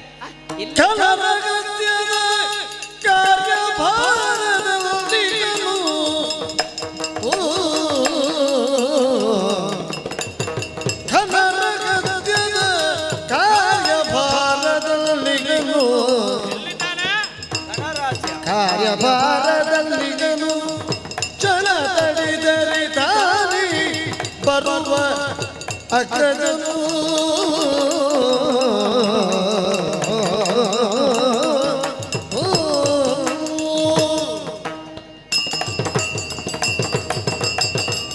ಘನತಪೋಧನರೇ, ನೀವೀಗ ಹೊಸದಾಗಿ ಅಯೋಧ್ಯೆಯನ್ನು ಪ್ರವೇಶ ಮಾಡಿದ್ದೀರಿ. ಅಪರೂಪಕ್ಕೆ. ಹೌದೌದು. ಯಾಕಂದ್ರೆ ಬೇಡಿ ನೀವು ಬನ್ನಿ ಅಂತಂದ್ರೆ ಬರುವವರಲ್ಲ. ಅಲ್ವೇ ಅಲ್ಲ. ಬರುವುದು ಬೇಡ ಹೋಗಿ ಅಂದ್ರೆ ಹೋಗುವವರು ಅಲ್ಲ. ನಾನು ಬಂದ ಮೇಲೆ ಇಷ್ಟೇ ಹೊತ್ತು ಇರಿ ಅಂತ ಹೇಳಿದ್ರೆ ಕೇಳುವವನು ಅಲ್ಲ. ನಾವು ಜನ ಅಲ್ಲ. ಇವ ಬಂದ ಮೇಲೆ ಪ್ರಸಂಗ ಬೆಳೀತದೆ ಅಂತ ನಂಬಿದವರಿಗೆ ಆಶ್ಚರ್ಯ ಆಗುವ ಹಾಗೆ ಪ್ರಸಂಗ ಸಣ್ಣದು ಮಾಡಿ ಅಷ್ಟು ಬೇಗ ಮುಗಿಸಿಕೊಡ್ತೀರಿ. ಹಾಗೆ ಅಂತ ನಮ್ಮ ಅಣ್ಣನನ್ನೇ ನೋಡಬೇಕು ಅಂತ ತಾವು ಬಂದಿದ್ದೀರಿ. ರಘುರಾಮ ಎಲ್ಲಿಗನು ಕಂಡು ನುಡಿಸಬೇಕಿಲ್ಲ. ಅಲ್ಲ, ಅದು ಒಳ್ಳೆ ವಿಷಯವೇ. ನನಗೆ ಕಲಿಸುವುದ ಅಲ್ಲ, ನನ್ನ ಅಣ್ಣನನ್ನು ನೋಡ್ಲಿಕ್ಕೆ ಎಷ್ಟು ಮಂದಿ ಕುತೂಹಲದಿಂದ ಬರ್ತಾರೆ, ಪ್ರೀತಿಯಿಂದ ಬರ್ತಾರೆ, ಭಕ್ತಿಯಿಂದ ಬರ್ತಾರೆ. ಒಬ್ಬ ಸೋದರನಾಗಿ, ಒಬ್ಬ ಊರಿನ ಅರಸನಾಗಿ ಅವನನ್ನು ಬೇರೆ ಬೇರೆ, ನೀವು ಹೇಳಿದಾಗ ಬೇರೆ ಬೇರೆ ಕಣ್ಣುಗಳಿಂದ ನೋಡಿದ ವರ್ಗ ಉಂಟು. ಬೇರೆ ಬೇರೆ ಕಣ್ಣುಗಳಿಂದ ನೋಡುವ ಉದ್ದೇಶದಿಂದ ಬರ್ತಾರೆ. ನನ್ನ ಕಣ್ಣು ನೋಡುವಾಗ ಏನು ಉದ್ದೇಶದಿಂದ ಬಂದೆ ಅಂತ ಗೊತ್ತಾಗ್ತದೆ ನನಗೆ. ಆದದ್ದರಿಂದ ನಾನು ಹೇಗೆ ಬಂದಿರಬಹುದು? ನೀವು ಹೇಗೆ? ನಾನು ಊಹೆ ಮಾಡಲಾರೆ. ಯಾಕಂದ್ರೆ ನಿಮ್ಮ ಊಹನಾತೀತವಾದ ವ್ಯಕ್ತಿತ್ವ ಇದ್ದರೆ ಅದಕ್ಕೆ ದುರ್ವಾಸ ಅಂತ ಹೆಸರು. ನಿಮಗೆ ಬಟ್ಟೆ ಬೇಡ, ನಿಮಗೆ ಊಟ ಬೇಡ, ನಿಮಗೆ ಸಂಸಾರ ಬೇಡ, ನಿಮಗೆ ಏನೂ ಬೇಡದೇ ಇರುವ ನೀವು, ನಿಮ್ಮಲ್ಲಿ ಗೋಡೆಯಲ್ಲಿ ಚಿತ್ರ ಬಿಡಿಸುವಾಗ ಭಿತ್ತಿ ಇಲ್ವೋ? ಹೌದು. ಚೌಕಟ್ಟಿಲ್ವೋ? ಉಂಟು. ಚೌಕಟ್ಟೇ ಇಲ್ಲದ ಚಿತ್ರ ಯಾರು ಅಂತ ಕೇಳಿದ್ರೆ ದುರ್ವಾಸ. ಯಾರ ಅಂಕೆಗೂ ಸಿಗದವರು. ಈಗ ಒಂದು ವಿಷಯ ನಿಮ್ಮಲ್ಲಿ ಹೇಳಬೇಕೋ ಬೇಡವಾ ಅಂತ ನಾನು ಸ್ವಲ್ಪ ಮುಂದೆ ಹಿಂದೆ ನೋಡ್ತಾ ಇದ್ದೆ. ಈಗ ನಿನಗೆ ಹೇಳಬೇಕು ಅಂತ ನಾನು ಹೇಳಬೇಕು, ಹೇಳಬೇಡ ಅಂತ ಹೇಳಬೇಕು? ಅಲ್ಲ, ಹೇಳಬೇಕು ಅಂತ ತಾವು ಅಪೇಕ್ಷೆ ಮಾಡಿದ್ದೀರಿ. ನನಗೆ ಹೇಳಬೇಕೋ ಬೇಡವಾ ಅನ್ನೋ ಗೊಂದಲ ಉಂಟು ಮನಸ್ಸಿನಲ್ಲಿ. ನಿನ್ನಲ್ಲೇ ನಾನು ಕೇಳ್ತೇನೆ. ನಿನ್ನ ಮನಸ್ಸಿನ ಗೊಂದಲವನ್ನು ನಾನು ಪರಿಹರಿಸ್ತೇನೆ. ನನ್ನ ಮುಂದೆ ಹೇಳಬೇಕು ಅಂತ ಪ್ರಾಮಾಣಿಕವಾಗಿ ಅನ್ನಿಸ್ತದೋ, ಹೇಳಬಾರದು ಅಂತ ಪ್ರಾಮಾಣಿಕವಾಗಿ ಹೇಳಬೇಕು ಅಂತ ಮತ್ತೆ ಹೇಳುವುದಕ್ಕೆ ನಿಮ್ಮ ಆಣೆಗೂ ಹೇಳಬೇಕು ಅಂತ ಮನಸ್ಸುಂಟು. ನನ್ನ ಆಣೆ ಹಾಕಬೇಡ ನೀನು. ಅಲ್ಲ, ಯಾಕೆಂದ್ರೆ ನನ್ನ ಆಣೆ ಹೇಳಿ ದಕ್ಕಿಸಿಕೊಳ್ಳುವುದಷ್ಟು ಸುಲಭ ಅಲ್ಲ. ಅಲ್ಲ, ನಮಗೆ ನೀವು ಧೈರ್ಯ, ಹಾಗೆ ನಿಮ್ಮನ್ನು ಸಾಕ್ಷಿಯಾಗಿಟ್ಟು ಮಾತಾಡುವ ಅಂತ. ದೂರ್ವಾಸರ ಬಗ್ಗೆ ಭಯ. ಹೌದೌದು. ಹೆದರಿ ನೋಡಿ, ನಾನು ಎಷ್ಟು ಬೆವರ್ತಾ ಇದ್ದೇನೆ. ನನಗೆ ಸಹಿಸಲಿಕ್ಕೆ ಆಗುದಿಲ್ಲ. ನಿಮ್ಮ ಮುಂದೆ ನಿಮ್ಮ ಪ್ರಭಾವ ಉಂಟು ನೋಡಿ, ತಪಪ್ರಭಾವ ನನ್ನನ್ನು ಏನೋ ಒಂದು ಮೂಲೆ ಗುಂಪು ಮಾಡಿ ಬಿಟ್ಟಿದೆ. ಇದು ನೀನು ಬೆವರುವುದು ಋತುಮಾನದ ಬೇಸಿಗೆಯಿಂದಲೋ ನಿಮ್ಮ ಪ್ರಭಾವ. ಸ್ವಲ್ಪ ದೂರ ನಿಲ್ತೇನೆ. ಇಷ್ಟು ಹತ್ತಿರ ಇದ್ದು ಬೆವರಿದ್ರೆ ಮತ್ತೆ ಏನಾದ? ಅಲ್ಲ, ನೀವು ದೂರ ಹೋಗ್ಬಾರ್ದು. ಯಾಕೆಂದ್ರೆ ನೀವು ದೂರುವಿಕೆಗೆ ಸಿಗುವ ವ್ಯಕ್ತಿ ಅಲ್ಲ. ಆದ್ದರಿಂದ ತಾವು ದೂರ್ವಾಸರಾಗಿ ಅಖಂಡವಾದಂತಹ ಭೂಮಂಡಲ ಮಾತ್ರವಲ್ಲ, ಸ್ವರ್ಗ ಪಾತಾಳವನ್ನು ವ್ಯಾಪಿಸಿಕೊಂಡಿರುವಂತಹ ದೊಡ್ಡ ಶಕ್ತಿ ತಾವಿದ್ದೀರಿ. ಇಲ್ಲಿಗೆ ಬಂದಿದ್ದೀರಿ. ತಮ್ಮನ್ನು ನುಡಿಸಿದ ಲಕ್ಷ್ಮಣನನ್ನು ಎಷ್ಟು ಚಂದ. ನಾನು ರಘುರಾಮನು ಎಲ್ಲಿಗನು ಅವನ ಕಂಡು ನುಡಿಸಬೇಕೆಂದು ಬಂದಿಗೆ. ನಿನ್ನನ್ನು ನುಡಿಸುವುದಕ್ಕೆ ಪ್ರಾಯ ಸಾಲದು, ನಿನ್ನನ್ನು ನುಡಿಸುವ ಅಭಿಪ್ರಾಯವು ನನಗಿಲ್ಲ. ನಿನ್ನನ್ನು ನುಡಿಸಿದರೆ ನನ್ನ ನುಡಿತಕ್ಕೆ ನೀನು ಸಿಗಲಿಕ್ಕಿಲ್ಲ. ನಾನೊಮ್ಮೆ ಮೀಂಟಿದ್ರೆ ತುಂಡಾಗಿ ಹೋಗುವೆ ಸಣ್ಣವ, ರಾಮನ ಕಡೆಗೆ ಅದನ್ನೇ ನಾನು ಹೇಳಿದ್ದು. ನಿಮ್ಮ ಮುಂದೆ ನಾನು ಬಹಳ ಸಣ್ಣವನಾಗಿ ಸೂರ್ಯನ ಮುಂದೆ ಒಂದು ಮೆಣುಕುಳದಾಗಿ ಇದ್ದೇನೆ. ಆದರೂ ಸ್ವಲ್ಪ ಬೆಳಕು ಕೊಡಬಹುದು ಎನ್ನುವ ವಿಶ್ವಾಸ ನಾನು ಇರುವುದರಿಂದ ಕಥೆ ನನಗೆ ಹೇಳುವುದು. ಇಲ್ಲದ ನನಗೆ ಮಹಾರಾಮನ ಛಾಯಾ ನೆರಳಂತೆ, ಹೌದು. ರಾಮನಿಗೆ ಬೇಕಾಗಿ ನೆರಳಾದವನಂತೆ, ರಾಮನಿಗೆ ಬೇಕಾಗಿ ಪ್ರಾಣ ಕೊಡುವುದಕ್ಕೆ ಸಿದ್ಧನಾದವನಂತೆ. ರಾಮ ಅಂತ ಹೇಳಿದರೆ ಕೇವಲ ರಾಮನಲ್ಲ, ರಾಮನ ಮತ್ತೊಂದು ರೂಪ ಭಾಗ ನೀನು ಲಕ್ಷ್ಮಣ ಅಂತ ಕೇಳಿದ್ದೇನೆ. ನಿನ್ನ ಬಗ್ಗೆ ನನಗೆ ಗೊತ್ತಿಲ್ಲ. ಒಳಗೆ ಬಿಡಪ್ಪ ನನ್ನನ್ನು. ಅಲ್ಲ, ಇದನ್ನೆಲ್ಲ ಹೇಳಲಿಕ್ಕೆ ನಿಮಗೆ ಕಾಲ ಎಷ್ಟು ಬೇಕು? ಆದ್ರೂ ಕೂಡ ಕಾಲ ಮಿತಿಯ ಒಳಗೆ ನನ್ನನ್ನು ಕಾಯಿಸ. ನಾನು ನಿನ್ನನ್ನು ಹೊಗಳಿದ್ದಲ್ಲ ಅಲ್ವಾ? ನಿನಗೆ ನ್ಯಾಯ ಸಿಕ್ಕಲಿ ಅಂತ ಹೇಳಿ ನಿನ್ನ ಬಗ್ಗೆ ಏನಾದರೂ ಕರೆಯುವವರಿಗೆ ನಿನ್ನ ಹೊಗಳಿದ್ದು ಅಂತ ನೀನು ಬೀಗುವುದು ಬೇಡ. ನನ್ನ ಬೆನ್ನು ತಟ್ಟಿದ್ದು ಅಂತ ನಾನು ಗ್ರಹಿಸಿಕೊಂಡದ್ದು. ನಿನ್ನ ಬೆನ್ನು ನಾನು ತಟ್ಟಿದ್ರೆ ಇಲ್ಲಿ ನಿಲ್ಲಬಲ್ಲಯ್ಯ? ದುರ್ವಾಸನ ಕೈಯಿಂದ ಬೆನ್ನು ತಟ್ಟಿಸಿಕೊಂಡವರು ನಿಂತಲ್ಲಿ ನಿಲ್ಲಬಲ್ಲರೋ? ಅಭಿಮಾನದಿಂದ, ಮೆಚ್ಚುಗೆ, ಮೆಚ್ಚುಗೆಯಿಂದ ನೀವು. ಆದರೆ ತಾವೀಗ ಕೇಳುತ್ತಿರುವಂತ ನಮ್ಮ ಅಣ್ಣನಲ್ವ ಕೇಳಿದ್ ನೀವು? ಅಣ್ಣನನ್ನು ಕಾಣಬೇಕು, ನುಡಿಸಬೇಕು. ನಾನು ಅಣ್ಣನನ್ನು ಕಾಣಬೇಕು. ಸಮಸ್ಯೆ ನಿನಗೆ? ಅಣ್ಣನನ್ನು ಕಾಣಬೇಕಾದ್ರೆ ನೀವು ತಮ್ಮನನ್ನು ಮಾತಾಡಿಸಬೇಕಾಗ್ತದೆ. ತಮ್ಮನನ್ನು ಮಾತಾಡಿಸುವ. ಈಗ ಮಾತಾಡಿಸಿ ಒಂದಷ್ಟು ಕಾಲ ಕಳೆಯಿತು ಅಂತ ಇಟ್ಟುಕೊಳ್ಳುವ. ಮತ್ತಾದರೂ ನನ್ನ ಪ್ರಶ್ನೆ ಬರ್ತದೆ, ಅಣ್ಣನನ್ನು ಮಾತಾಡಿಸ್ಲಿಕ್ಕೆ ಏನು ತೊಡಕು? ಅಣ್ಣ ಎಲ್ಲಿದ್ದಾನೆ ಅಂತ ನನಗೂ ಅಷ್ಟು ಸ್ಪಷ್ಟವಾಗಿ ಗೊತ್ತಿಲ್ಲ. ಏನು ಇದದು ಘನ? ಅದೇ ಇದು ಸ್ಪಷ್ಟವಾಗಿ ಗೊತ್ತಿಲ್ಲ. ಆದರೆ ನಾನೊಂದು ವಿಚಾರದ ಮೇಲೆ ಯೋಚನೆ ಮಾಡಿ ಹೇಳುವುದಾದರೆ, ನಮ್ಮ ಅಣ್ಣ ಘನ. ಎಂತದರಲ್ಲಿ ಘನ? ಅಲ್ಲ, ಎಲ್ಲದರಲ್ಲಿಯೂ ಘನ. ಹುಟ್ಟಿನಲ್ಲಿ ನಿಮಗೆ ಜ್ಯೇಷ್ಠನಾದ್ದರಿಂದ ಘನ. ಹೌದು, ಘನ. ದಶರಥನ ಪ್ರಿಯ ಮಗನಾದ್ದರಿಂದ ಘನ. ಪ್ರಪಂಚದಲ್ಲಿ ಸರ್ವರ ಕಣ್ಮಣಿಯಾದ್ದರಿಂದ ಘನ. ಘನ. ಋಷಿಮುನಿಗಳ ಕ್ರೀಡಾ ಆಡುವುದಕ್ಕೆ ಅನುಕೂಲವಾದ ಅಂಗಣ ಅಂತಃಕರಣದಲ್ಲಿ ಆಡುವುದರಿಂದ ಶ್ರೇಷ್ಠ. ಒಂದು ಘನ. ಅವನ ಕತೆ ನಿನಗಿಂತ ಹೆಚ್ಚು ನಾನು ಹೇಳ್ತೇನೆ. ನಿಮಗೆ ಗೊತ್ತಿದೆ, ಅಂತ ಘನವಾದ ಸ್ಥಾಯಿಯಾದ ನಮ್ಮಣ್ಣ ಈಗ ನಮ್ಮ ಎದುರು ಬಂದು ನಿಲ್ಲುವ ಹಾಗಿಲ್ಲ. ಯಾಕೆ? ಏನು ಸಮಸ್ಯೆ? ಸಮಸ್ಯೆ ಉಂಟು. ಸಮಸ್ಯೆಯನ್ನು ಹೇಳ್ಬೋದಲ್ಲ? ನಿಮಗೆ ಸಮಯ ಉಂಟಲ್ಲ? ನನಗೆ ಸಮಯ ಉಂಟ ಅಂತ ಕೇಳಬೇಡ, ಸಮಯದ ಜೊತೆಗೆ ಕೇಳು. ದುರ್ವಾಸರನ್ನು ಸಹಿಸಬಲ್ಲಿರ ಅಂತ. ಸಮಯಕ್ಕೆ ನಾನು ಸಮಯಕ್ಕೆ ಅರಸ ನಾನು. ಅಲ್ಲ, ಸ್ವಲ್ಪ ಕಾಲ ನೀವು ಕೊಟ್ಟರೆ ನಾನು ವಿವರಿಸಬಹುದು. ಹೀಗೆ ರಾಮನನ್ನು ನಾನು ಕಾಣುವುದಕ್ಕೆ ತೊಡಕು ಏನು? ತೊಡಕಂದ್ರೆ ನಮ್ಮಣ್ಣ ಮಾತುಕತೆಯಲ್ಲಿದ್ದ. ಏನು ಮಾತುಕತೆ? ಏನು ಮಾತುಕತೆ ಅಂತ ಗೊತ್ತಿದ್ರೆ ನಾನೇ ಹೇಳುದಿಲ್ಲ. ಅದೀಗ ಬಹಿರಂಗದ ಮಾತುಕತೆಯೋ, ಅರ್ಧ ದಿನಕ್ಕೆ ತಿಳಿಯಬಹುದಾದ ಮಾತು ಅಲ್ಲ, ಏನಾದರೂ ರಹಸ್ಯದ ಮಾತು? ಬೊಬ್ಬೆ ಮೆಲ್ಲ ಮೆಲ್ಲ ಅದು ಮೆಲ್ಲ ಮಾತಾಡುವುದು ಅಂತ ಹೇಳಿದ್ರೆ ಘನರಹಸ್ಯ ಪರಿಚಯವೇ ಇಲ್ಲ ನನಗೆ. ಘನರಹಸ್ಯದ ವಿಷಯ. ಅದೇಪ್ಪ, ನೀನು ಮೆಲ್ಲ ಮಾತಾಡು ಅಂತ ಹೇಳಿದ್ಯಲ್ಲ, ಅಂತಹ ಒಂದು ಶಬ್ದ ನನ್ನ ಶಬ್ದಕೋಶದಲ್ಲೇ ಇಲ್ಲ. ನಿಮ್ಮ ಈ ನಿಶಬ್ದ ನನಗೆ ಗೊತ್ತೇ ಇಲ್ಲ. ಅಲ್ಲ, ನಿಮ್ಮ ಈ ಜಬ್ಬರ ಉಬ್ಬರ ಕಾಣುವಾಗ ನನಗೆ ಹೆದರಿಕೆ ಆಗುತ್ತೆ. ನೀನು ಒಂದು ಕಡೆಯಿಂದ ಒಂದು ಕಡೆಗೆ ಅಲೆದು ಒಂದು ವಿಶಿಷ್ಟವಾದಂತಹ ಜಂಗಮ ಗುಣ ತೋರಿಸ್ತಿ. ಅದೇ ಒಮ್ಮೆ ಅದಾಡ್ತಿ, ಒಮ್ಮೆ ಇದಾಡ್ತಿ, ಒಮ್ಮೆ ನೀನೇನು ದೊಡ್ಡ ರವಿ ಅಂತ ತಿಳಿದಿದ್ಯಾ? ನನ್ನ ರವಿಯ ಮಗನಾದಂತ ಯಮ ಅಂತ ತಿಳಿದಿದ್ಯಾ? ಅಲ್ಲ, ನನ್ನ ಮುಂದೆ ಮಾತನಾಡುವ ಈ ಅಬ್ಬರ ಯಾಕೆ ಅಂತ. ಏನು ನಾಡಿದೆ ಲಕ್ಷ್ಮಣ?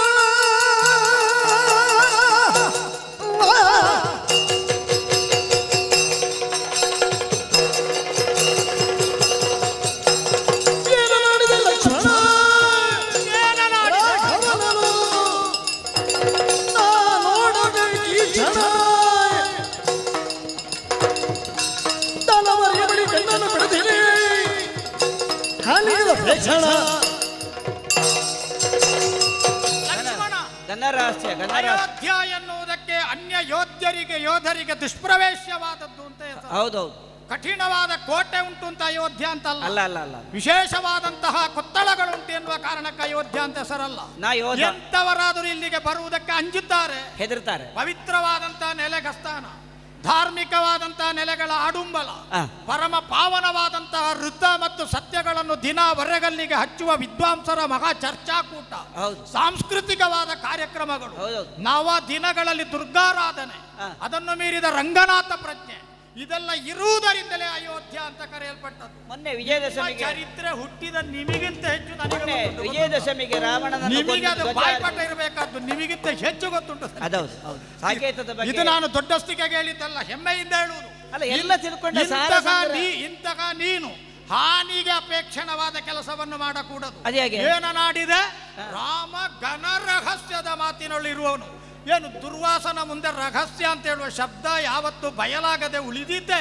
ನನ್ನ ಮುಂದೆ ಗೂಢಾತಿ ಗೂಢವಾದ ಸೂಕ್ಷ್ಮಾತಿ ಸೂಕ್ಷ್ಮ ಸೂಕ್ಷ್ಮವಾದ ಸಂಗತಿಗಳು ಯಾವ ಕಾರಣಕ್ಕೂ ಬಹಿರಂಗವಾಗದೆ ಉಳಿದೀತೆ. ರಾಮನ ಘನ ರಹಸ್ಯ ಅಥವಾ ರಾಮ ರಹಸ್ಯದ ಘನ ಪ್ರಕ್ರಿಯೆ ಏನೇ ಇರ್ಲಿ ನಾನು ಸಂಭಾಳಿಸೇನು. ಯಾವ ಕಾರಣಕ್ಕೂ ನೀನು ಹಾನಿಯನ್ನು ತಂದುಕೊಳ್ಳಕೂಡದು. ಈಗ ನನ್ನ ಗಂಟಲ ಒಳಗುಂಟು ಬಿಸಿಯಾಗಿದೆ, ಆಗುವುದಕ್ಕೆ ಪ್ರಾರಂಭ ಆಗಿದೆ. ಮೂಗಿನ ತುದಿಗೆ ಸಿಟ್ಟಿನ ಬುತ್ತಿ ಏನಾದರೂ ಬಂದು ಅದರ ಅಗುಳುಗಳು ಇಲ್ಲಿ ಚೆಲ್ಲಿದ್ರೆ ಸಮಸ್ಯೆ ಬಂದಿತ್ತು ಒಳಗೆ ಬಿಡು. ನೀವು ಮೂಗಿನವರೆಗೆ ತಗೊಳ್ಬೇಡಿ, ಅಲ್ಲೇ ಇರಲಿ ಗಂಟ್ಲಲ್ಲಿ. ಈಗ ನಮ್ಮ ಅಣ್ಣ ಅಲ್ಲಿ ಮಾತಿನಲ್ಲಿ ಘನರಹಸ್ಯದ ಸಭೆಯಲ್ಲಿ ಇರುವಾಗ ಏನಿದೆ ಅಂತ ನನಗೆ ಗೊತ್ತಿಲ್ಲ. ಆದದ್ರಿಂದ ಈಗ ನೀವು ನೋಡಬೇಕು ಅಂತ ಬಯಸಿದ್ರೆ ನಮ್ಮ ಅಣ್ಣ ಏನು ಹೇಳಿದ್ದಾರೆ, ಯಾರನ್ನು ಯಾರನ್ನು ಬಿಡಬಾರದೆಂದು ಪೀಳಿಗನು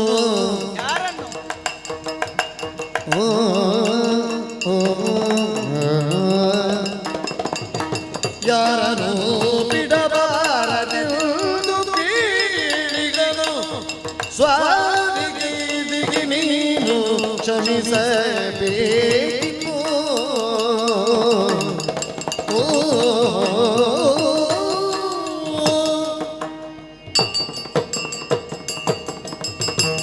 ಸ್ವಾಮಿ, ನಿಮ್ಮಲ್ಲಿ ಹೇಳಬಾರದು. ದುರ್ವಾಸರಂತ ಒಬ್ಬ ಮಹಾನ್ ವ್ಯಕ್ತಿತ್ವ ಇಲ್ಲಿಗೆ ಬರ್ತದೆ, ನಾನು ಯಾವುದೇ ಅಯೋಧ್ಯೆಗೆ ಸಂಬಂಧಿಸಿದ ಗೋಪ್ಯವನ್ನು ಹೇಳಬಾರದು ಅಂತ ನಿಶ್ಚಿತವಾದ ಭಾವವನ್ನು ಹೊಂದಿದವನೇ ಅಲ್ಲ. ಈಗ ಸಮಾಧಾನ ಚಿತ್ತನಾದ ಇದು ಲಕ್ಷ್ಮಣನಿಗೆ ಯೋಗ್ಯವಾದಂತಹ ವ್ಯವಹಾರದ ರೀತಿ ಮತ್ತು ನೀತಿ. ನೀನು ಹೇಳತಕ್ಕಂಥವನಾಗು, ನಾನು ಕೇಳತಕ್ಕಂಥವನಾಗುತ್ತೇನೆ. ಅಲ್ಲ, ನೀವು ಹೇಳುವ ಎಲ್ಲ ಮಾತುಗಳನ್ನು ನಾನು ಹಾವಿನ ಹಾಗೆ ಅಲ್ಲ, ನಿಮ್ಮ ಕಾಲ ಹಾವಿಗೆ ಅಂತಲೇ ಬೇಕಾದ್ರೆ ತಿಳ್ಕೊಳ್ಳಿ. ಈಗ ಹಾವಿಗೆ ಅಂದ್ರೆ ಹಾವು ಅಂದ್ರೆ ಪುಂಗಿಯ ಮುಂದೆ ತಲೆ ಅಲ್ಲಾಡಿಸುವ ಹಾವ, ಕಾಲಿಗೆ ಹಾಕುವ ಹಾವಿಗೆ. ಹಾವುಗೆ ಭಾಷೆಗೆ ಅರ್ಥ ಎರಡೆರಡು ಇದ್ದಿತ್ತು ಅಂತ ಹಾವುಗೆ ಅಂತ ಬೇಕಾದ್ರೂ ತಿಳ್ಕೊಳ್ಳಿ. ಎರಡೆರಡು ಗುರುಗಳಿಂದ ಕಲ್ತವರಲ್ವ ನೀವು? ಅಲ್ಲಪ್ಪ, ಒಬ್ಬ ಗುರುವಿನಿಂದಲೇ ಕಲ್ತವರನ್ನು ಸಮಾಧಾನ ಮಾಡ್ಲಿಕ್ಕೆ ಬರುವ. ನೀವು ನಮಗೆ ಮೊದಲೇ ಸಿಕ್ಕಲಿಲ್ಲ, ನೀವು ಮೊದಲು ಸಿಗಬೇಕಿತ್ತು. ಆಗ ಇವರಿಬ್ಬರ ಮುಂದೆ ನೀವೇ ಕಾಣ್ತಿದ್ರಿ. ಯಾರನ್ನು ಒಳಗೆ ಬಿಡಬಾರದು ಅಂತ. ಯಾರು? ನಮ್ಮಣ್ಣ ರಾವಣ. ರಾಮಣ್ಣ ಕೊಂದ ರಾಮ. ಅದು ರಾವಣ, ಇದುವರೆಗ ರಾಮಣ್ಣ ಕೊಂದ ರಾಮ. ನಿನ್ನ ರಾಮ ಅಣ್ಣ ರಾಮಣ್ಣ ನಮ್ಮಣ್ಣ. ಏನ್ ಹೇಳಿದ್ದಾರೆ ನಿನ್ನ ರಾಮ ಅಣ್ಣ ಏನ್ ಹೇಳಿದ್ದಾರೆ ಅಂತಂದ್ರೆ, ಯಾರನ್ನು ಒಳಗೆ ಬಿಡಬಾರದು, ಯಾವುದೇ ಕಾರಣಕ್ಕೂ ಎಳ್ಳು ಕಾಳು ಮುಳ್ಳು ಮನೆಯ ಸಣ್ಣ ದೊಡ್ಡ ಪ್ರಾಣಿ ಯಾವುದಿದ್ರು ಒಳಗೆ ಬಿಡಬಾರದು ಲಕ್ಷ್ಮಣ ಅಂತ. ಈಗ ಯಾರನ್ನು ಒಳಗೆ ಬಿಡಬಾರದು ಎನ್ನುವುದಕ್ಕಾಗಿ ಕಟ್ಟಪ್ಪಣೆಯ ಕಾವಲು ಕಾಯುವುದಕ್ಕೆ ನಿಯೋಜಿತ ನೀನು. ಯಾರನ್ನು ಅಪರಿಚಿತನನ್ನು ಹೊರಗಿನಿಂದ ಬಂದವರನ್ನು ಒಳಗೆ ಬಿಡಬಾರದು. ಅಯೋಧ್ಯೆ ಯಾರನ್ನು ಒಳಗೆ ಈಗ ನಾನು ಕೇಳುವುದು, ಹೊರಗಿನಿಂದ ಬಂದ ಒಳಗನ್ನು ಒಳಗೆ ಬಿಡುವುದು ಬೇಡ. ಈಗ ಯಾರನ್ನು ನೀನು ಒಳಗೆ ಹೋಗ್ಬೋದು. ಅಲ್ಲ, ನಾನು ಅದೇಗೆ ಈಗ ನಿನ್ನ ಮಾತಿಗೆ ಅರ್ಥ ನೋಡು. ಹೇಗೆ ಯಾರನ್ನು ಒಳಗೆ ಬಿಡಬಾರದು, ಒಳಗೆ ಹೋಗಬಾರದು ಅಂತ ಬೇರೆ, ಬಿಡಬಾರದು ಬೇರೆ.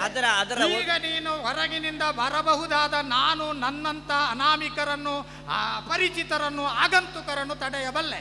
ಹಾಗೆಂದು ನೀನು ಯಾರನ್ನು ಒಳ ಬಿಡಬಾರದು ಅಂತ ಹೇಳುವಾಗ ನೀನು ಹೊರಗಿನಿಂದ ಬಂದವಲ್ಲ. ನೀನು ಯಾಕೆ ಒಳಗಾಗಬಾರದು? ನಾನು ಹೋಗುದಿಲ್ಲ.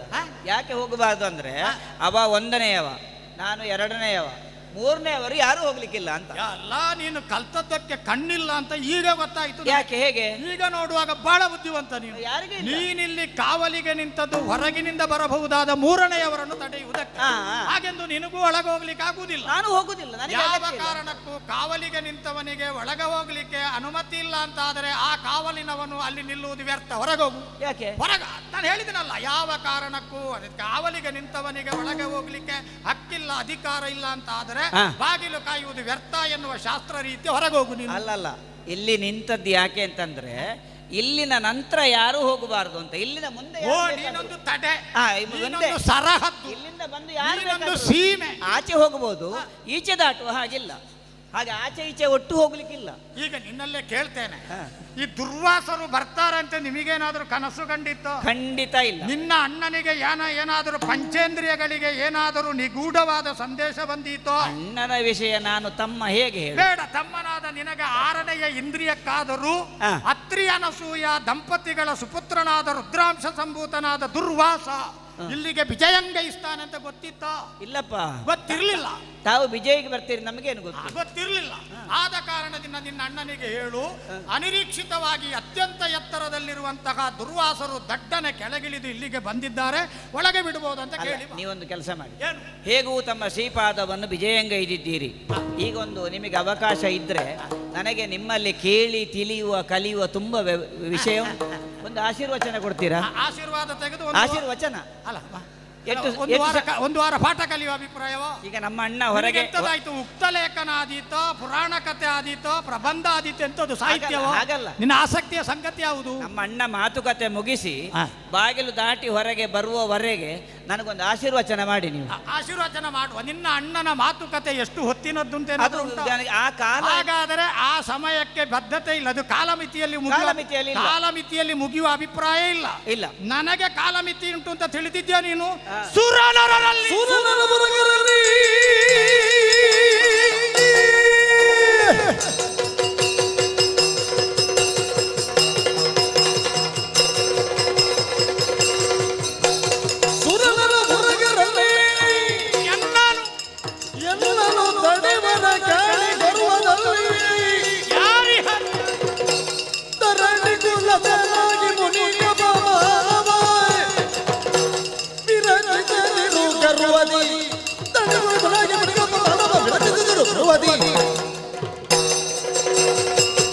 ಸೌಮಿತ್ರಿ, ರಾಮಾನುಜ, ಸುರನರ ಎನ್ನುವಂತ ಪಂಕ್ತಿಗಳಲ್ಲಿ ಉರಗ, ಸಿದ್ಧ, ಸಾಧ್ಯ, ಗುಹಿಯ, ಗರುಡ, ಗಂಧರ್ವ, ವಿದ್ಯಾಧರ, ಖಚರ, ವೈಮಾನಿಕ ಇತ್ಯಾದಿ ವರ್ಗಗಳಲ್ಲಿ ಯಾವತ್ತಾದರೂ ದುರ್ವಾಸನ ವಿಶಿಷ್ಟವಾದ ಸಂಕ್ರಮಣವನ್ನು ತಡೆಯಬಲ್ಲ ಸಶಕ್ತ ಸಾಮರ್ಥ್ಯವಂತ ಇದ್ದಾನೆ ಅಂತ ತಿಳಿದಿದ್ಯೋ?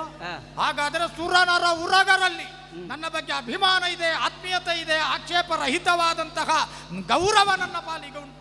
ಇಂತಲ್ಲಿ ಅಯೋಧ್ಯಾಧಿಪನಾದ ರಾಮನ ತಮ್ಮನಾದ ಲಕ್ಷ್ಮಣ ನನ್ನನ್ನು ದಾರಿಯಲ್ಲಿ ತಡೆದು ಒಳಗೆ ಹೋಗಬೇಡ ಅಂತ ಅವಮಾನಿಸಿ ನನ್ನ ಮಾತುಕತೆಗಳು ಮುಗಿದ ಮೇಲೆ ಮಾತಾಡಿ ಅಂತ ಸೂಚಿಸ್ತಾನೆ ಅಂತ ಆದ್ರೆ ಈಗ ಮೂಗಿನ ತುದಿಗೆ ಸಿಟ್ಟು ಬಂತು. ಸೂರ ನರ ಉರಗ ಸಿದ್ಧ ಸಾಧ್ಯರು ನನ್ನನ್ನು ಕಂಡರೆ ಬೆವರುತ್ತಾರೆ, 3 ವಾರ ಜ್ವರದಲ್ಲಿ ಮಲಗುತ್ತಾರೆ. ನನ್ನ ಹೆಸರು ಹೇಳಿ ಏನಾದರೂ ಸೂತ್ರ ಸೊಂಟಕ್ಕೆ ಕಟ್ಟಿದ್ರೆ ಹಬ್ಬ ಬದುಕಿದೆ ಅಂತ ಹೇಳ್ತಾರೆ. ಈಗಲೂ ಹೇಳ್ತೇನೆ, ಒಳಗೆ ಬಿಡದೆ ಹೋದ್ರೆ ನಷ್ಟ ಆದೀತು. ಅಲ್ಲ, ನೀವು ಅವಮಾನ ಅಂತ ತಿಳಿಸಬಾರ್ದು. ಅವಮಾನ ಅಂತ ಯೋಚನೆ. ನಾನು ರಾಮನಲ್ಲಿ ತೀವ್ರವಾಗಿ ಮಾತಾಡಬೇಕಾಗಿದೆ. ರಾಮನಲ್ಲಿ ಮುಖ್ಯವಾದ ಅಂಶವನ್ನು ಪ್ರತಿಪಾದಿಸಬೇಕಾಗಿದೆ. ಒಂದು ರಹಸ್ಯ, ಅವಗನ ರಹಸ್ಯದಲ್ಲಿದ್ದಾನಲ್ಲ, ಅದಕ್ಕಿಂತ ರಹಸ್ಯವನ್ನು ಹೇಳಬೇಕಾಗಿದೆ. ಈ ರಹಸ್ಯವನ್ನು ಅವನಿಗೆ ಮುಟ್ಟಿಸುವುದು ಹೇಗೆ? ಈಗ ಅಲ್ಲ, ನೀವು ಲಕ್ಷ್ಮಣ ಅವಮಾನಿಸ್ತಾನೆ ಅಂತ ಯೋಚನೆ ಮಾಡಬಾರ್ದು, ಅವಮಾನಿಸುತ್ತಾನೆ ಅಂತ ತಿಳಿಬೇಕು. ಈಗ ಹೆಚ್ಚೊತ್ತು ಬೇಡ. ಶ್ರೀರಾಮನೀಗ ಕಾಣಿತನು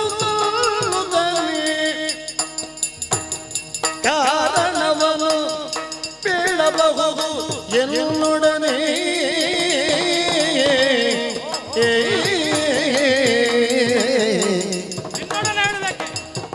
ಸನ್ನುದನೆ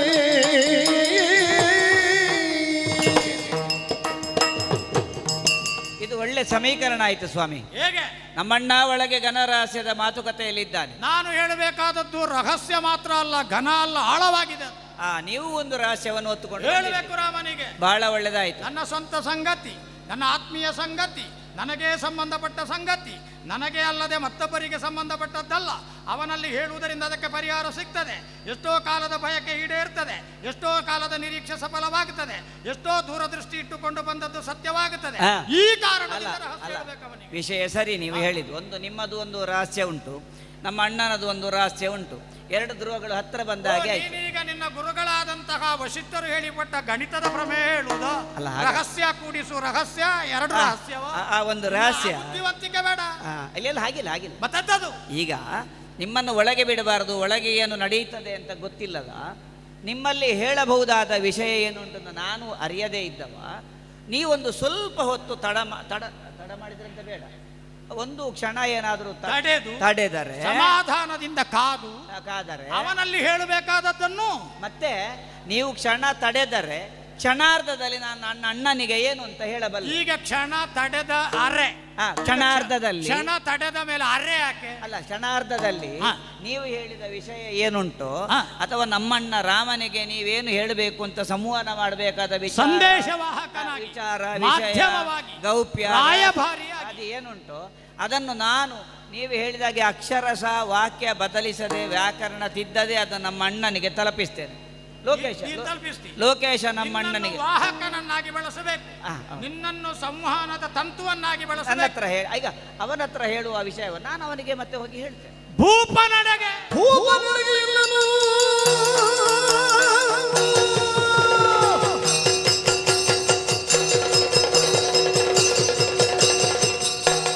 ಭೂಪನರಿಗೆ ಇಲ್ಲನು ನೀ ಬಿಡಿಬಿಡಿ ಶಾಪದ ಉರು ಹೋವೆನು ಶಾಪದಿಂದ ಅಬದ ತಕ್ಕಲ ಕಂಡಗ ನೆನೆದರೆ ಶ್ರೀಪತಿಯನ್ನು ಕಾಣಿಸು. ಲಕ್ಷ್ಮಣ, ಈಗ ಒಂದು ಹದಕ್ಕೆ ಬಂದಿದ್ದೇನೆ, ಹಾ ಒಂದು ಮಧ್ಯಮ ಗತಿಗೆ ಬಂದಿದ್ದೇನೆ. ಹಾ ಮೊದಲಿನ ಅಟ್ಟಹಾಸ ಇಲ್ಲ, ಅಲ್ಲ ಅದಕ್ಕೆ ಬಂದ ಮೇಲೆ ಮದ ಇಲ್ಲಲ್ಲ. ಏನೂ ಇಲ್ಲ, ಹಾ. ಮುದದಿಂದಲೇ ಮಾತಾಡ್ತೇನೆ. ಸರಿ, ಇನ್ನು ಮುಂದೆ ನೀವು ನಾನು ಮುದದಿಂದ ಮಾತಾಡಿ, ನಾನು ಮೋದದಿಂದ ಕೇಳ್ತೇನೆ. ನೀನು ಮೋದದಿಂದಲೇ ಆಲಿಸಿದ್ರೆ ಹಾ. ನಾನು ನಿನ್ನನ್ನು ಮುದಗೊಳಿಸುವ ಹಾಗೆ ಮಾತಾಡ್ತೇನೆ. ಹಾ. ನಾನು ಮುಂದೆ ಆಡಲಿರುವ ಮಾತುಗಳು ಏನು? ಅಯೋಧ್ಯೆಯ ಉತ್ಕರವನ್ನು ಲಕ್ಷಿಸಿದ ಮಾತುಗಳು, ಹಾ. ಅಯೋಧ್ಯೆಯನ್ನು ಉಳಿಸುವುದಕ್ಕಾಗಿ ಅಗತ್ಯವಾದಂತಹ ಮಾತುಗಳು, ಹಾ. ಅಯೋಧ್ಯೆಯನ್ನು ಯಾವ ಕಾರಣಕ್ಕೂ ಅತ್ಯಂತ ವಿಶಿಷ್ಟವಾದಂತಹ ಬಂಧದಿಂದ ವಿಶಿಷ್ಟವಾದಂತಹ ದೃಢತೆಯಿಂದ ಉಳಿಸಬಹುದಾದದ್ದು. ಹಾ. ಯಾವ ಕಾರಣಕ್ಕೂ ನಾನು ಮುಂದೆ ಹೇಳುವ ಮಾತುಗಳನ್ನು ನೀನು ಅಪತ್ಯ ಹಗುರ ಅಂತ ಭಾವಿಸಕೂಡದು. ಇಲ್ಲ ಇಲ್ಲ ಇಲ್ಲ. ನನ್ನ ಹುಟ್ಟಿನ ಕತೆ ನೀನು ಕರ್ಣಾಕರ್ಣಿಕೆಯಾಗಿ ಕೇಳಿರಬಹುದು, ಹಾ. ಬಲ್ಲವರು ಆಡಿದ್ದರ ಮೂಲಕವಾಗಿ ತಿಳಿದಿರಬಹುದು. ಹಾ. ನಾನು ಮಾನಸಿಕವಾಗಿ ಕ್ರುದ್ಧನಾದರೆ, ನನ್ನ ನಾಸಿಕಾಗ್ರದ ತುದಿಯಲ್ಲಿ ಸಿಟ್ಟು ಎನ್ನುವುದು ನೆಲೆ ನಿಂತರೆ, ನನ್ನ ನಾಲಗೆಯಲ್ಲಿ ಶಬ್ದಗಳು, ವಾಕ್ಯಗಳು, ಪದಗಳೆಲ್ಲ ಒಟ್ಟು ಸೇರಿ ಶಾಪವಾಗಿ ಹೊರಗೆ ಬರ್ತವೆ. ಅಯ್ಯಯ್ಯೋ. ಒಂದು ಕಾಲದಲ್ಲಿ ನಾನು ದೇವೇಂದ್ರನಿಗೆ ಕೊಟ್ಟ ಶಾಪವನ್ನು ನೀನು ಹೌದಪ್ಪ. ನೆನಪು ಮಾಡಬೇಕು. ಎಲ್ಲ ಅದರ ಮುಳುಗಿದೆ. ಮೂಲಕವಾಗಿ ಸುವಸ್ತುಗಳೆಲ್ಲವೂ ಸಮುದ್ರ ಪಾಲಾಗಿ ಹೋದವು. ಅದಾದ ಮೇಲೆ ವಿಶಿಷ್ಟವಾದಂತಹ ನೆಲೆಯಿಂದ ಕಾಣಿಸಿಕೊಂಡಂತಹ ಒಪ್ಪು ಎನ್ನುವಂತ ಅಪ್ಸರಾಂಗನೆ ಒಂದು ಕಾಲದಲ್ಲಿ ನಾರದರ ಸಮ್ಮುಖದಲ್ಲಿ ಪಂಥ ಕಟ್ಟಿದರಂತೆ. ಯಾವ ಕಾರಣಕ್ಕೂ ಅತ್ಯಂತ ಶ್ರೇಷ್ಠಳಾದಂತಹ ಅಪ್ಸರಾಂಗನೆ ಯಾರು ಅಂತ ಕೇಳಿದ್ರೆ, ಯಾರು ದುರ್ವಾಸನ ತಪೋಭಂಗ ಮಾಡ್ತಾರೋ ಅವರಿಗೆ ಪಟ್ಟ ಕಟ್ಟುತ್ತೇನೆ. ಆಗ ಒಪ್ಪು ಅಂತ ಹೇಳುವ ಅಪ್ಸರಾಂಗನೆ ಬಂದು ನನ್ನ ಸಮ್ಮುಖದಲ್ಲಿ ನಿಂತು ಕೋಗಿಲೆಯ ಹಾಗೆ ಕೂ ಕೂ ಅಂತ ಆಡುವ ಕಾಲದಲ್ಲಿ 16 ವರ್ಷಗಳ ಕಾಲ ಕೋಗಿಲೆಯ ಯೋನಿಯಲ್ಲಿ ಹುಟ್ಟಿ ಕೋಗಿಲೆಯಾಗಿ ಹೋಗುವಂತ ಶಾಪ ಕೊಟ್ಟಿದ್ದೇನೆ. ಮುದ್ಗಲ ಎನ್ನುವ ಋಷಿಯನ್ನು ಕೇವಲ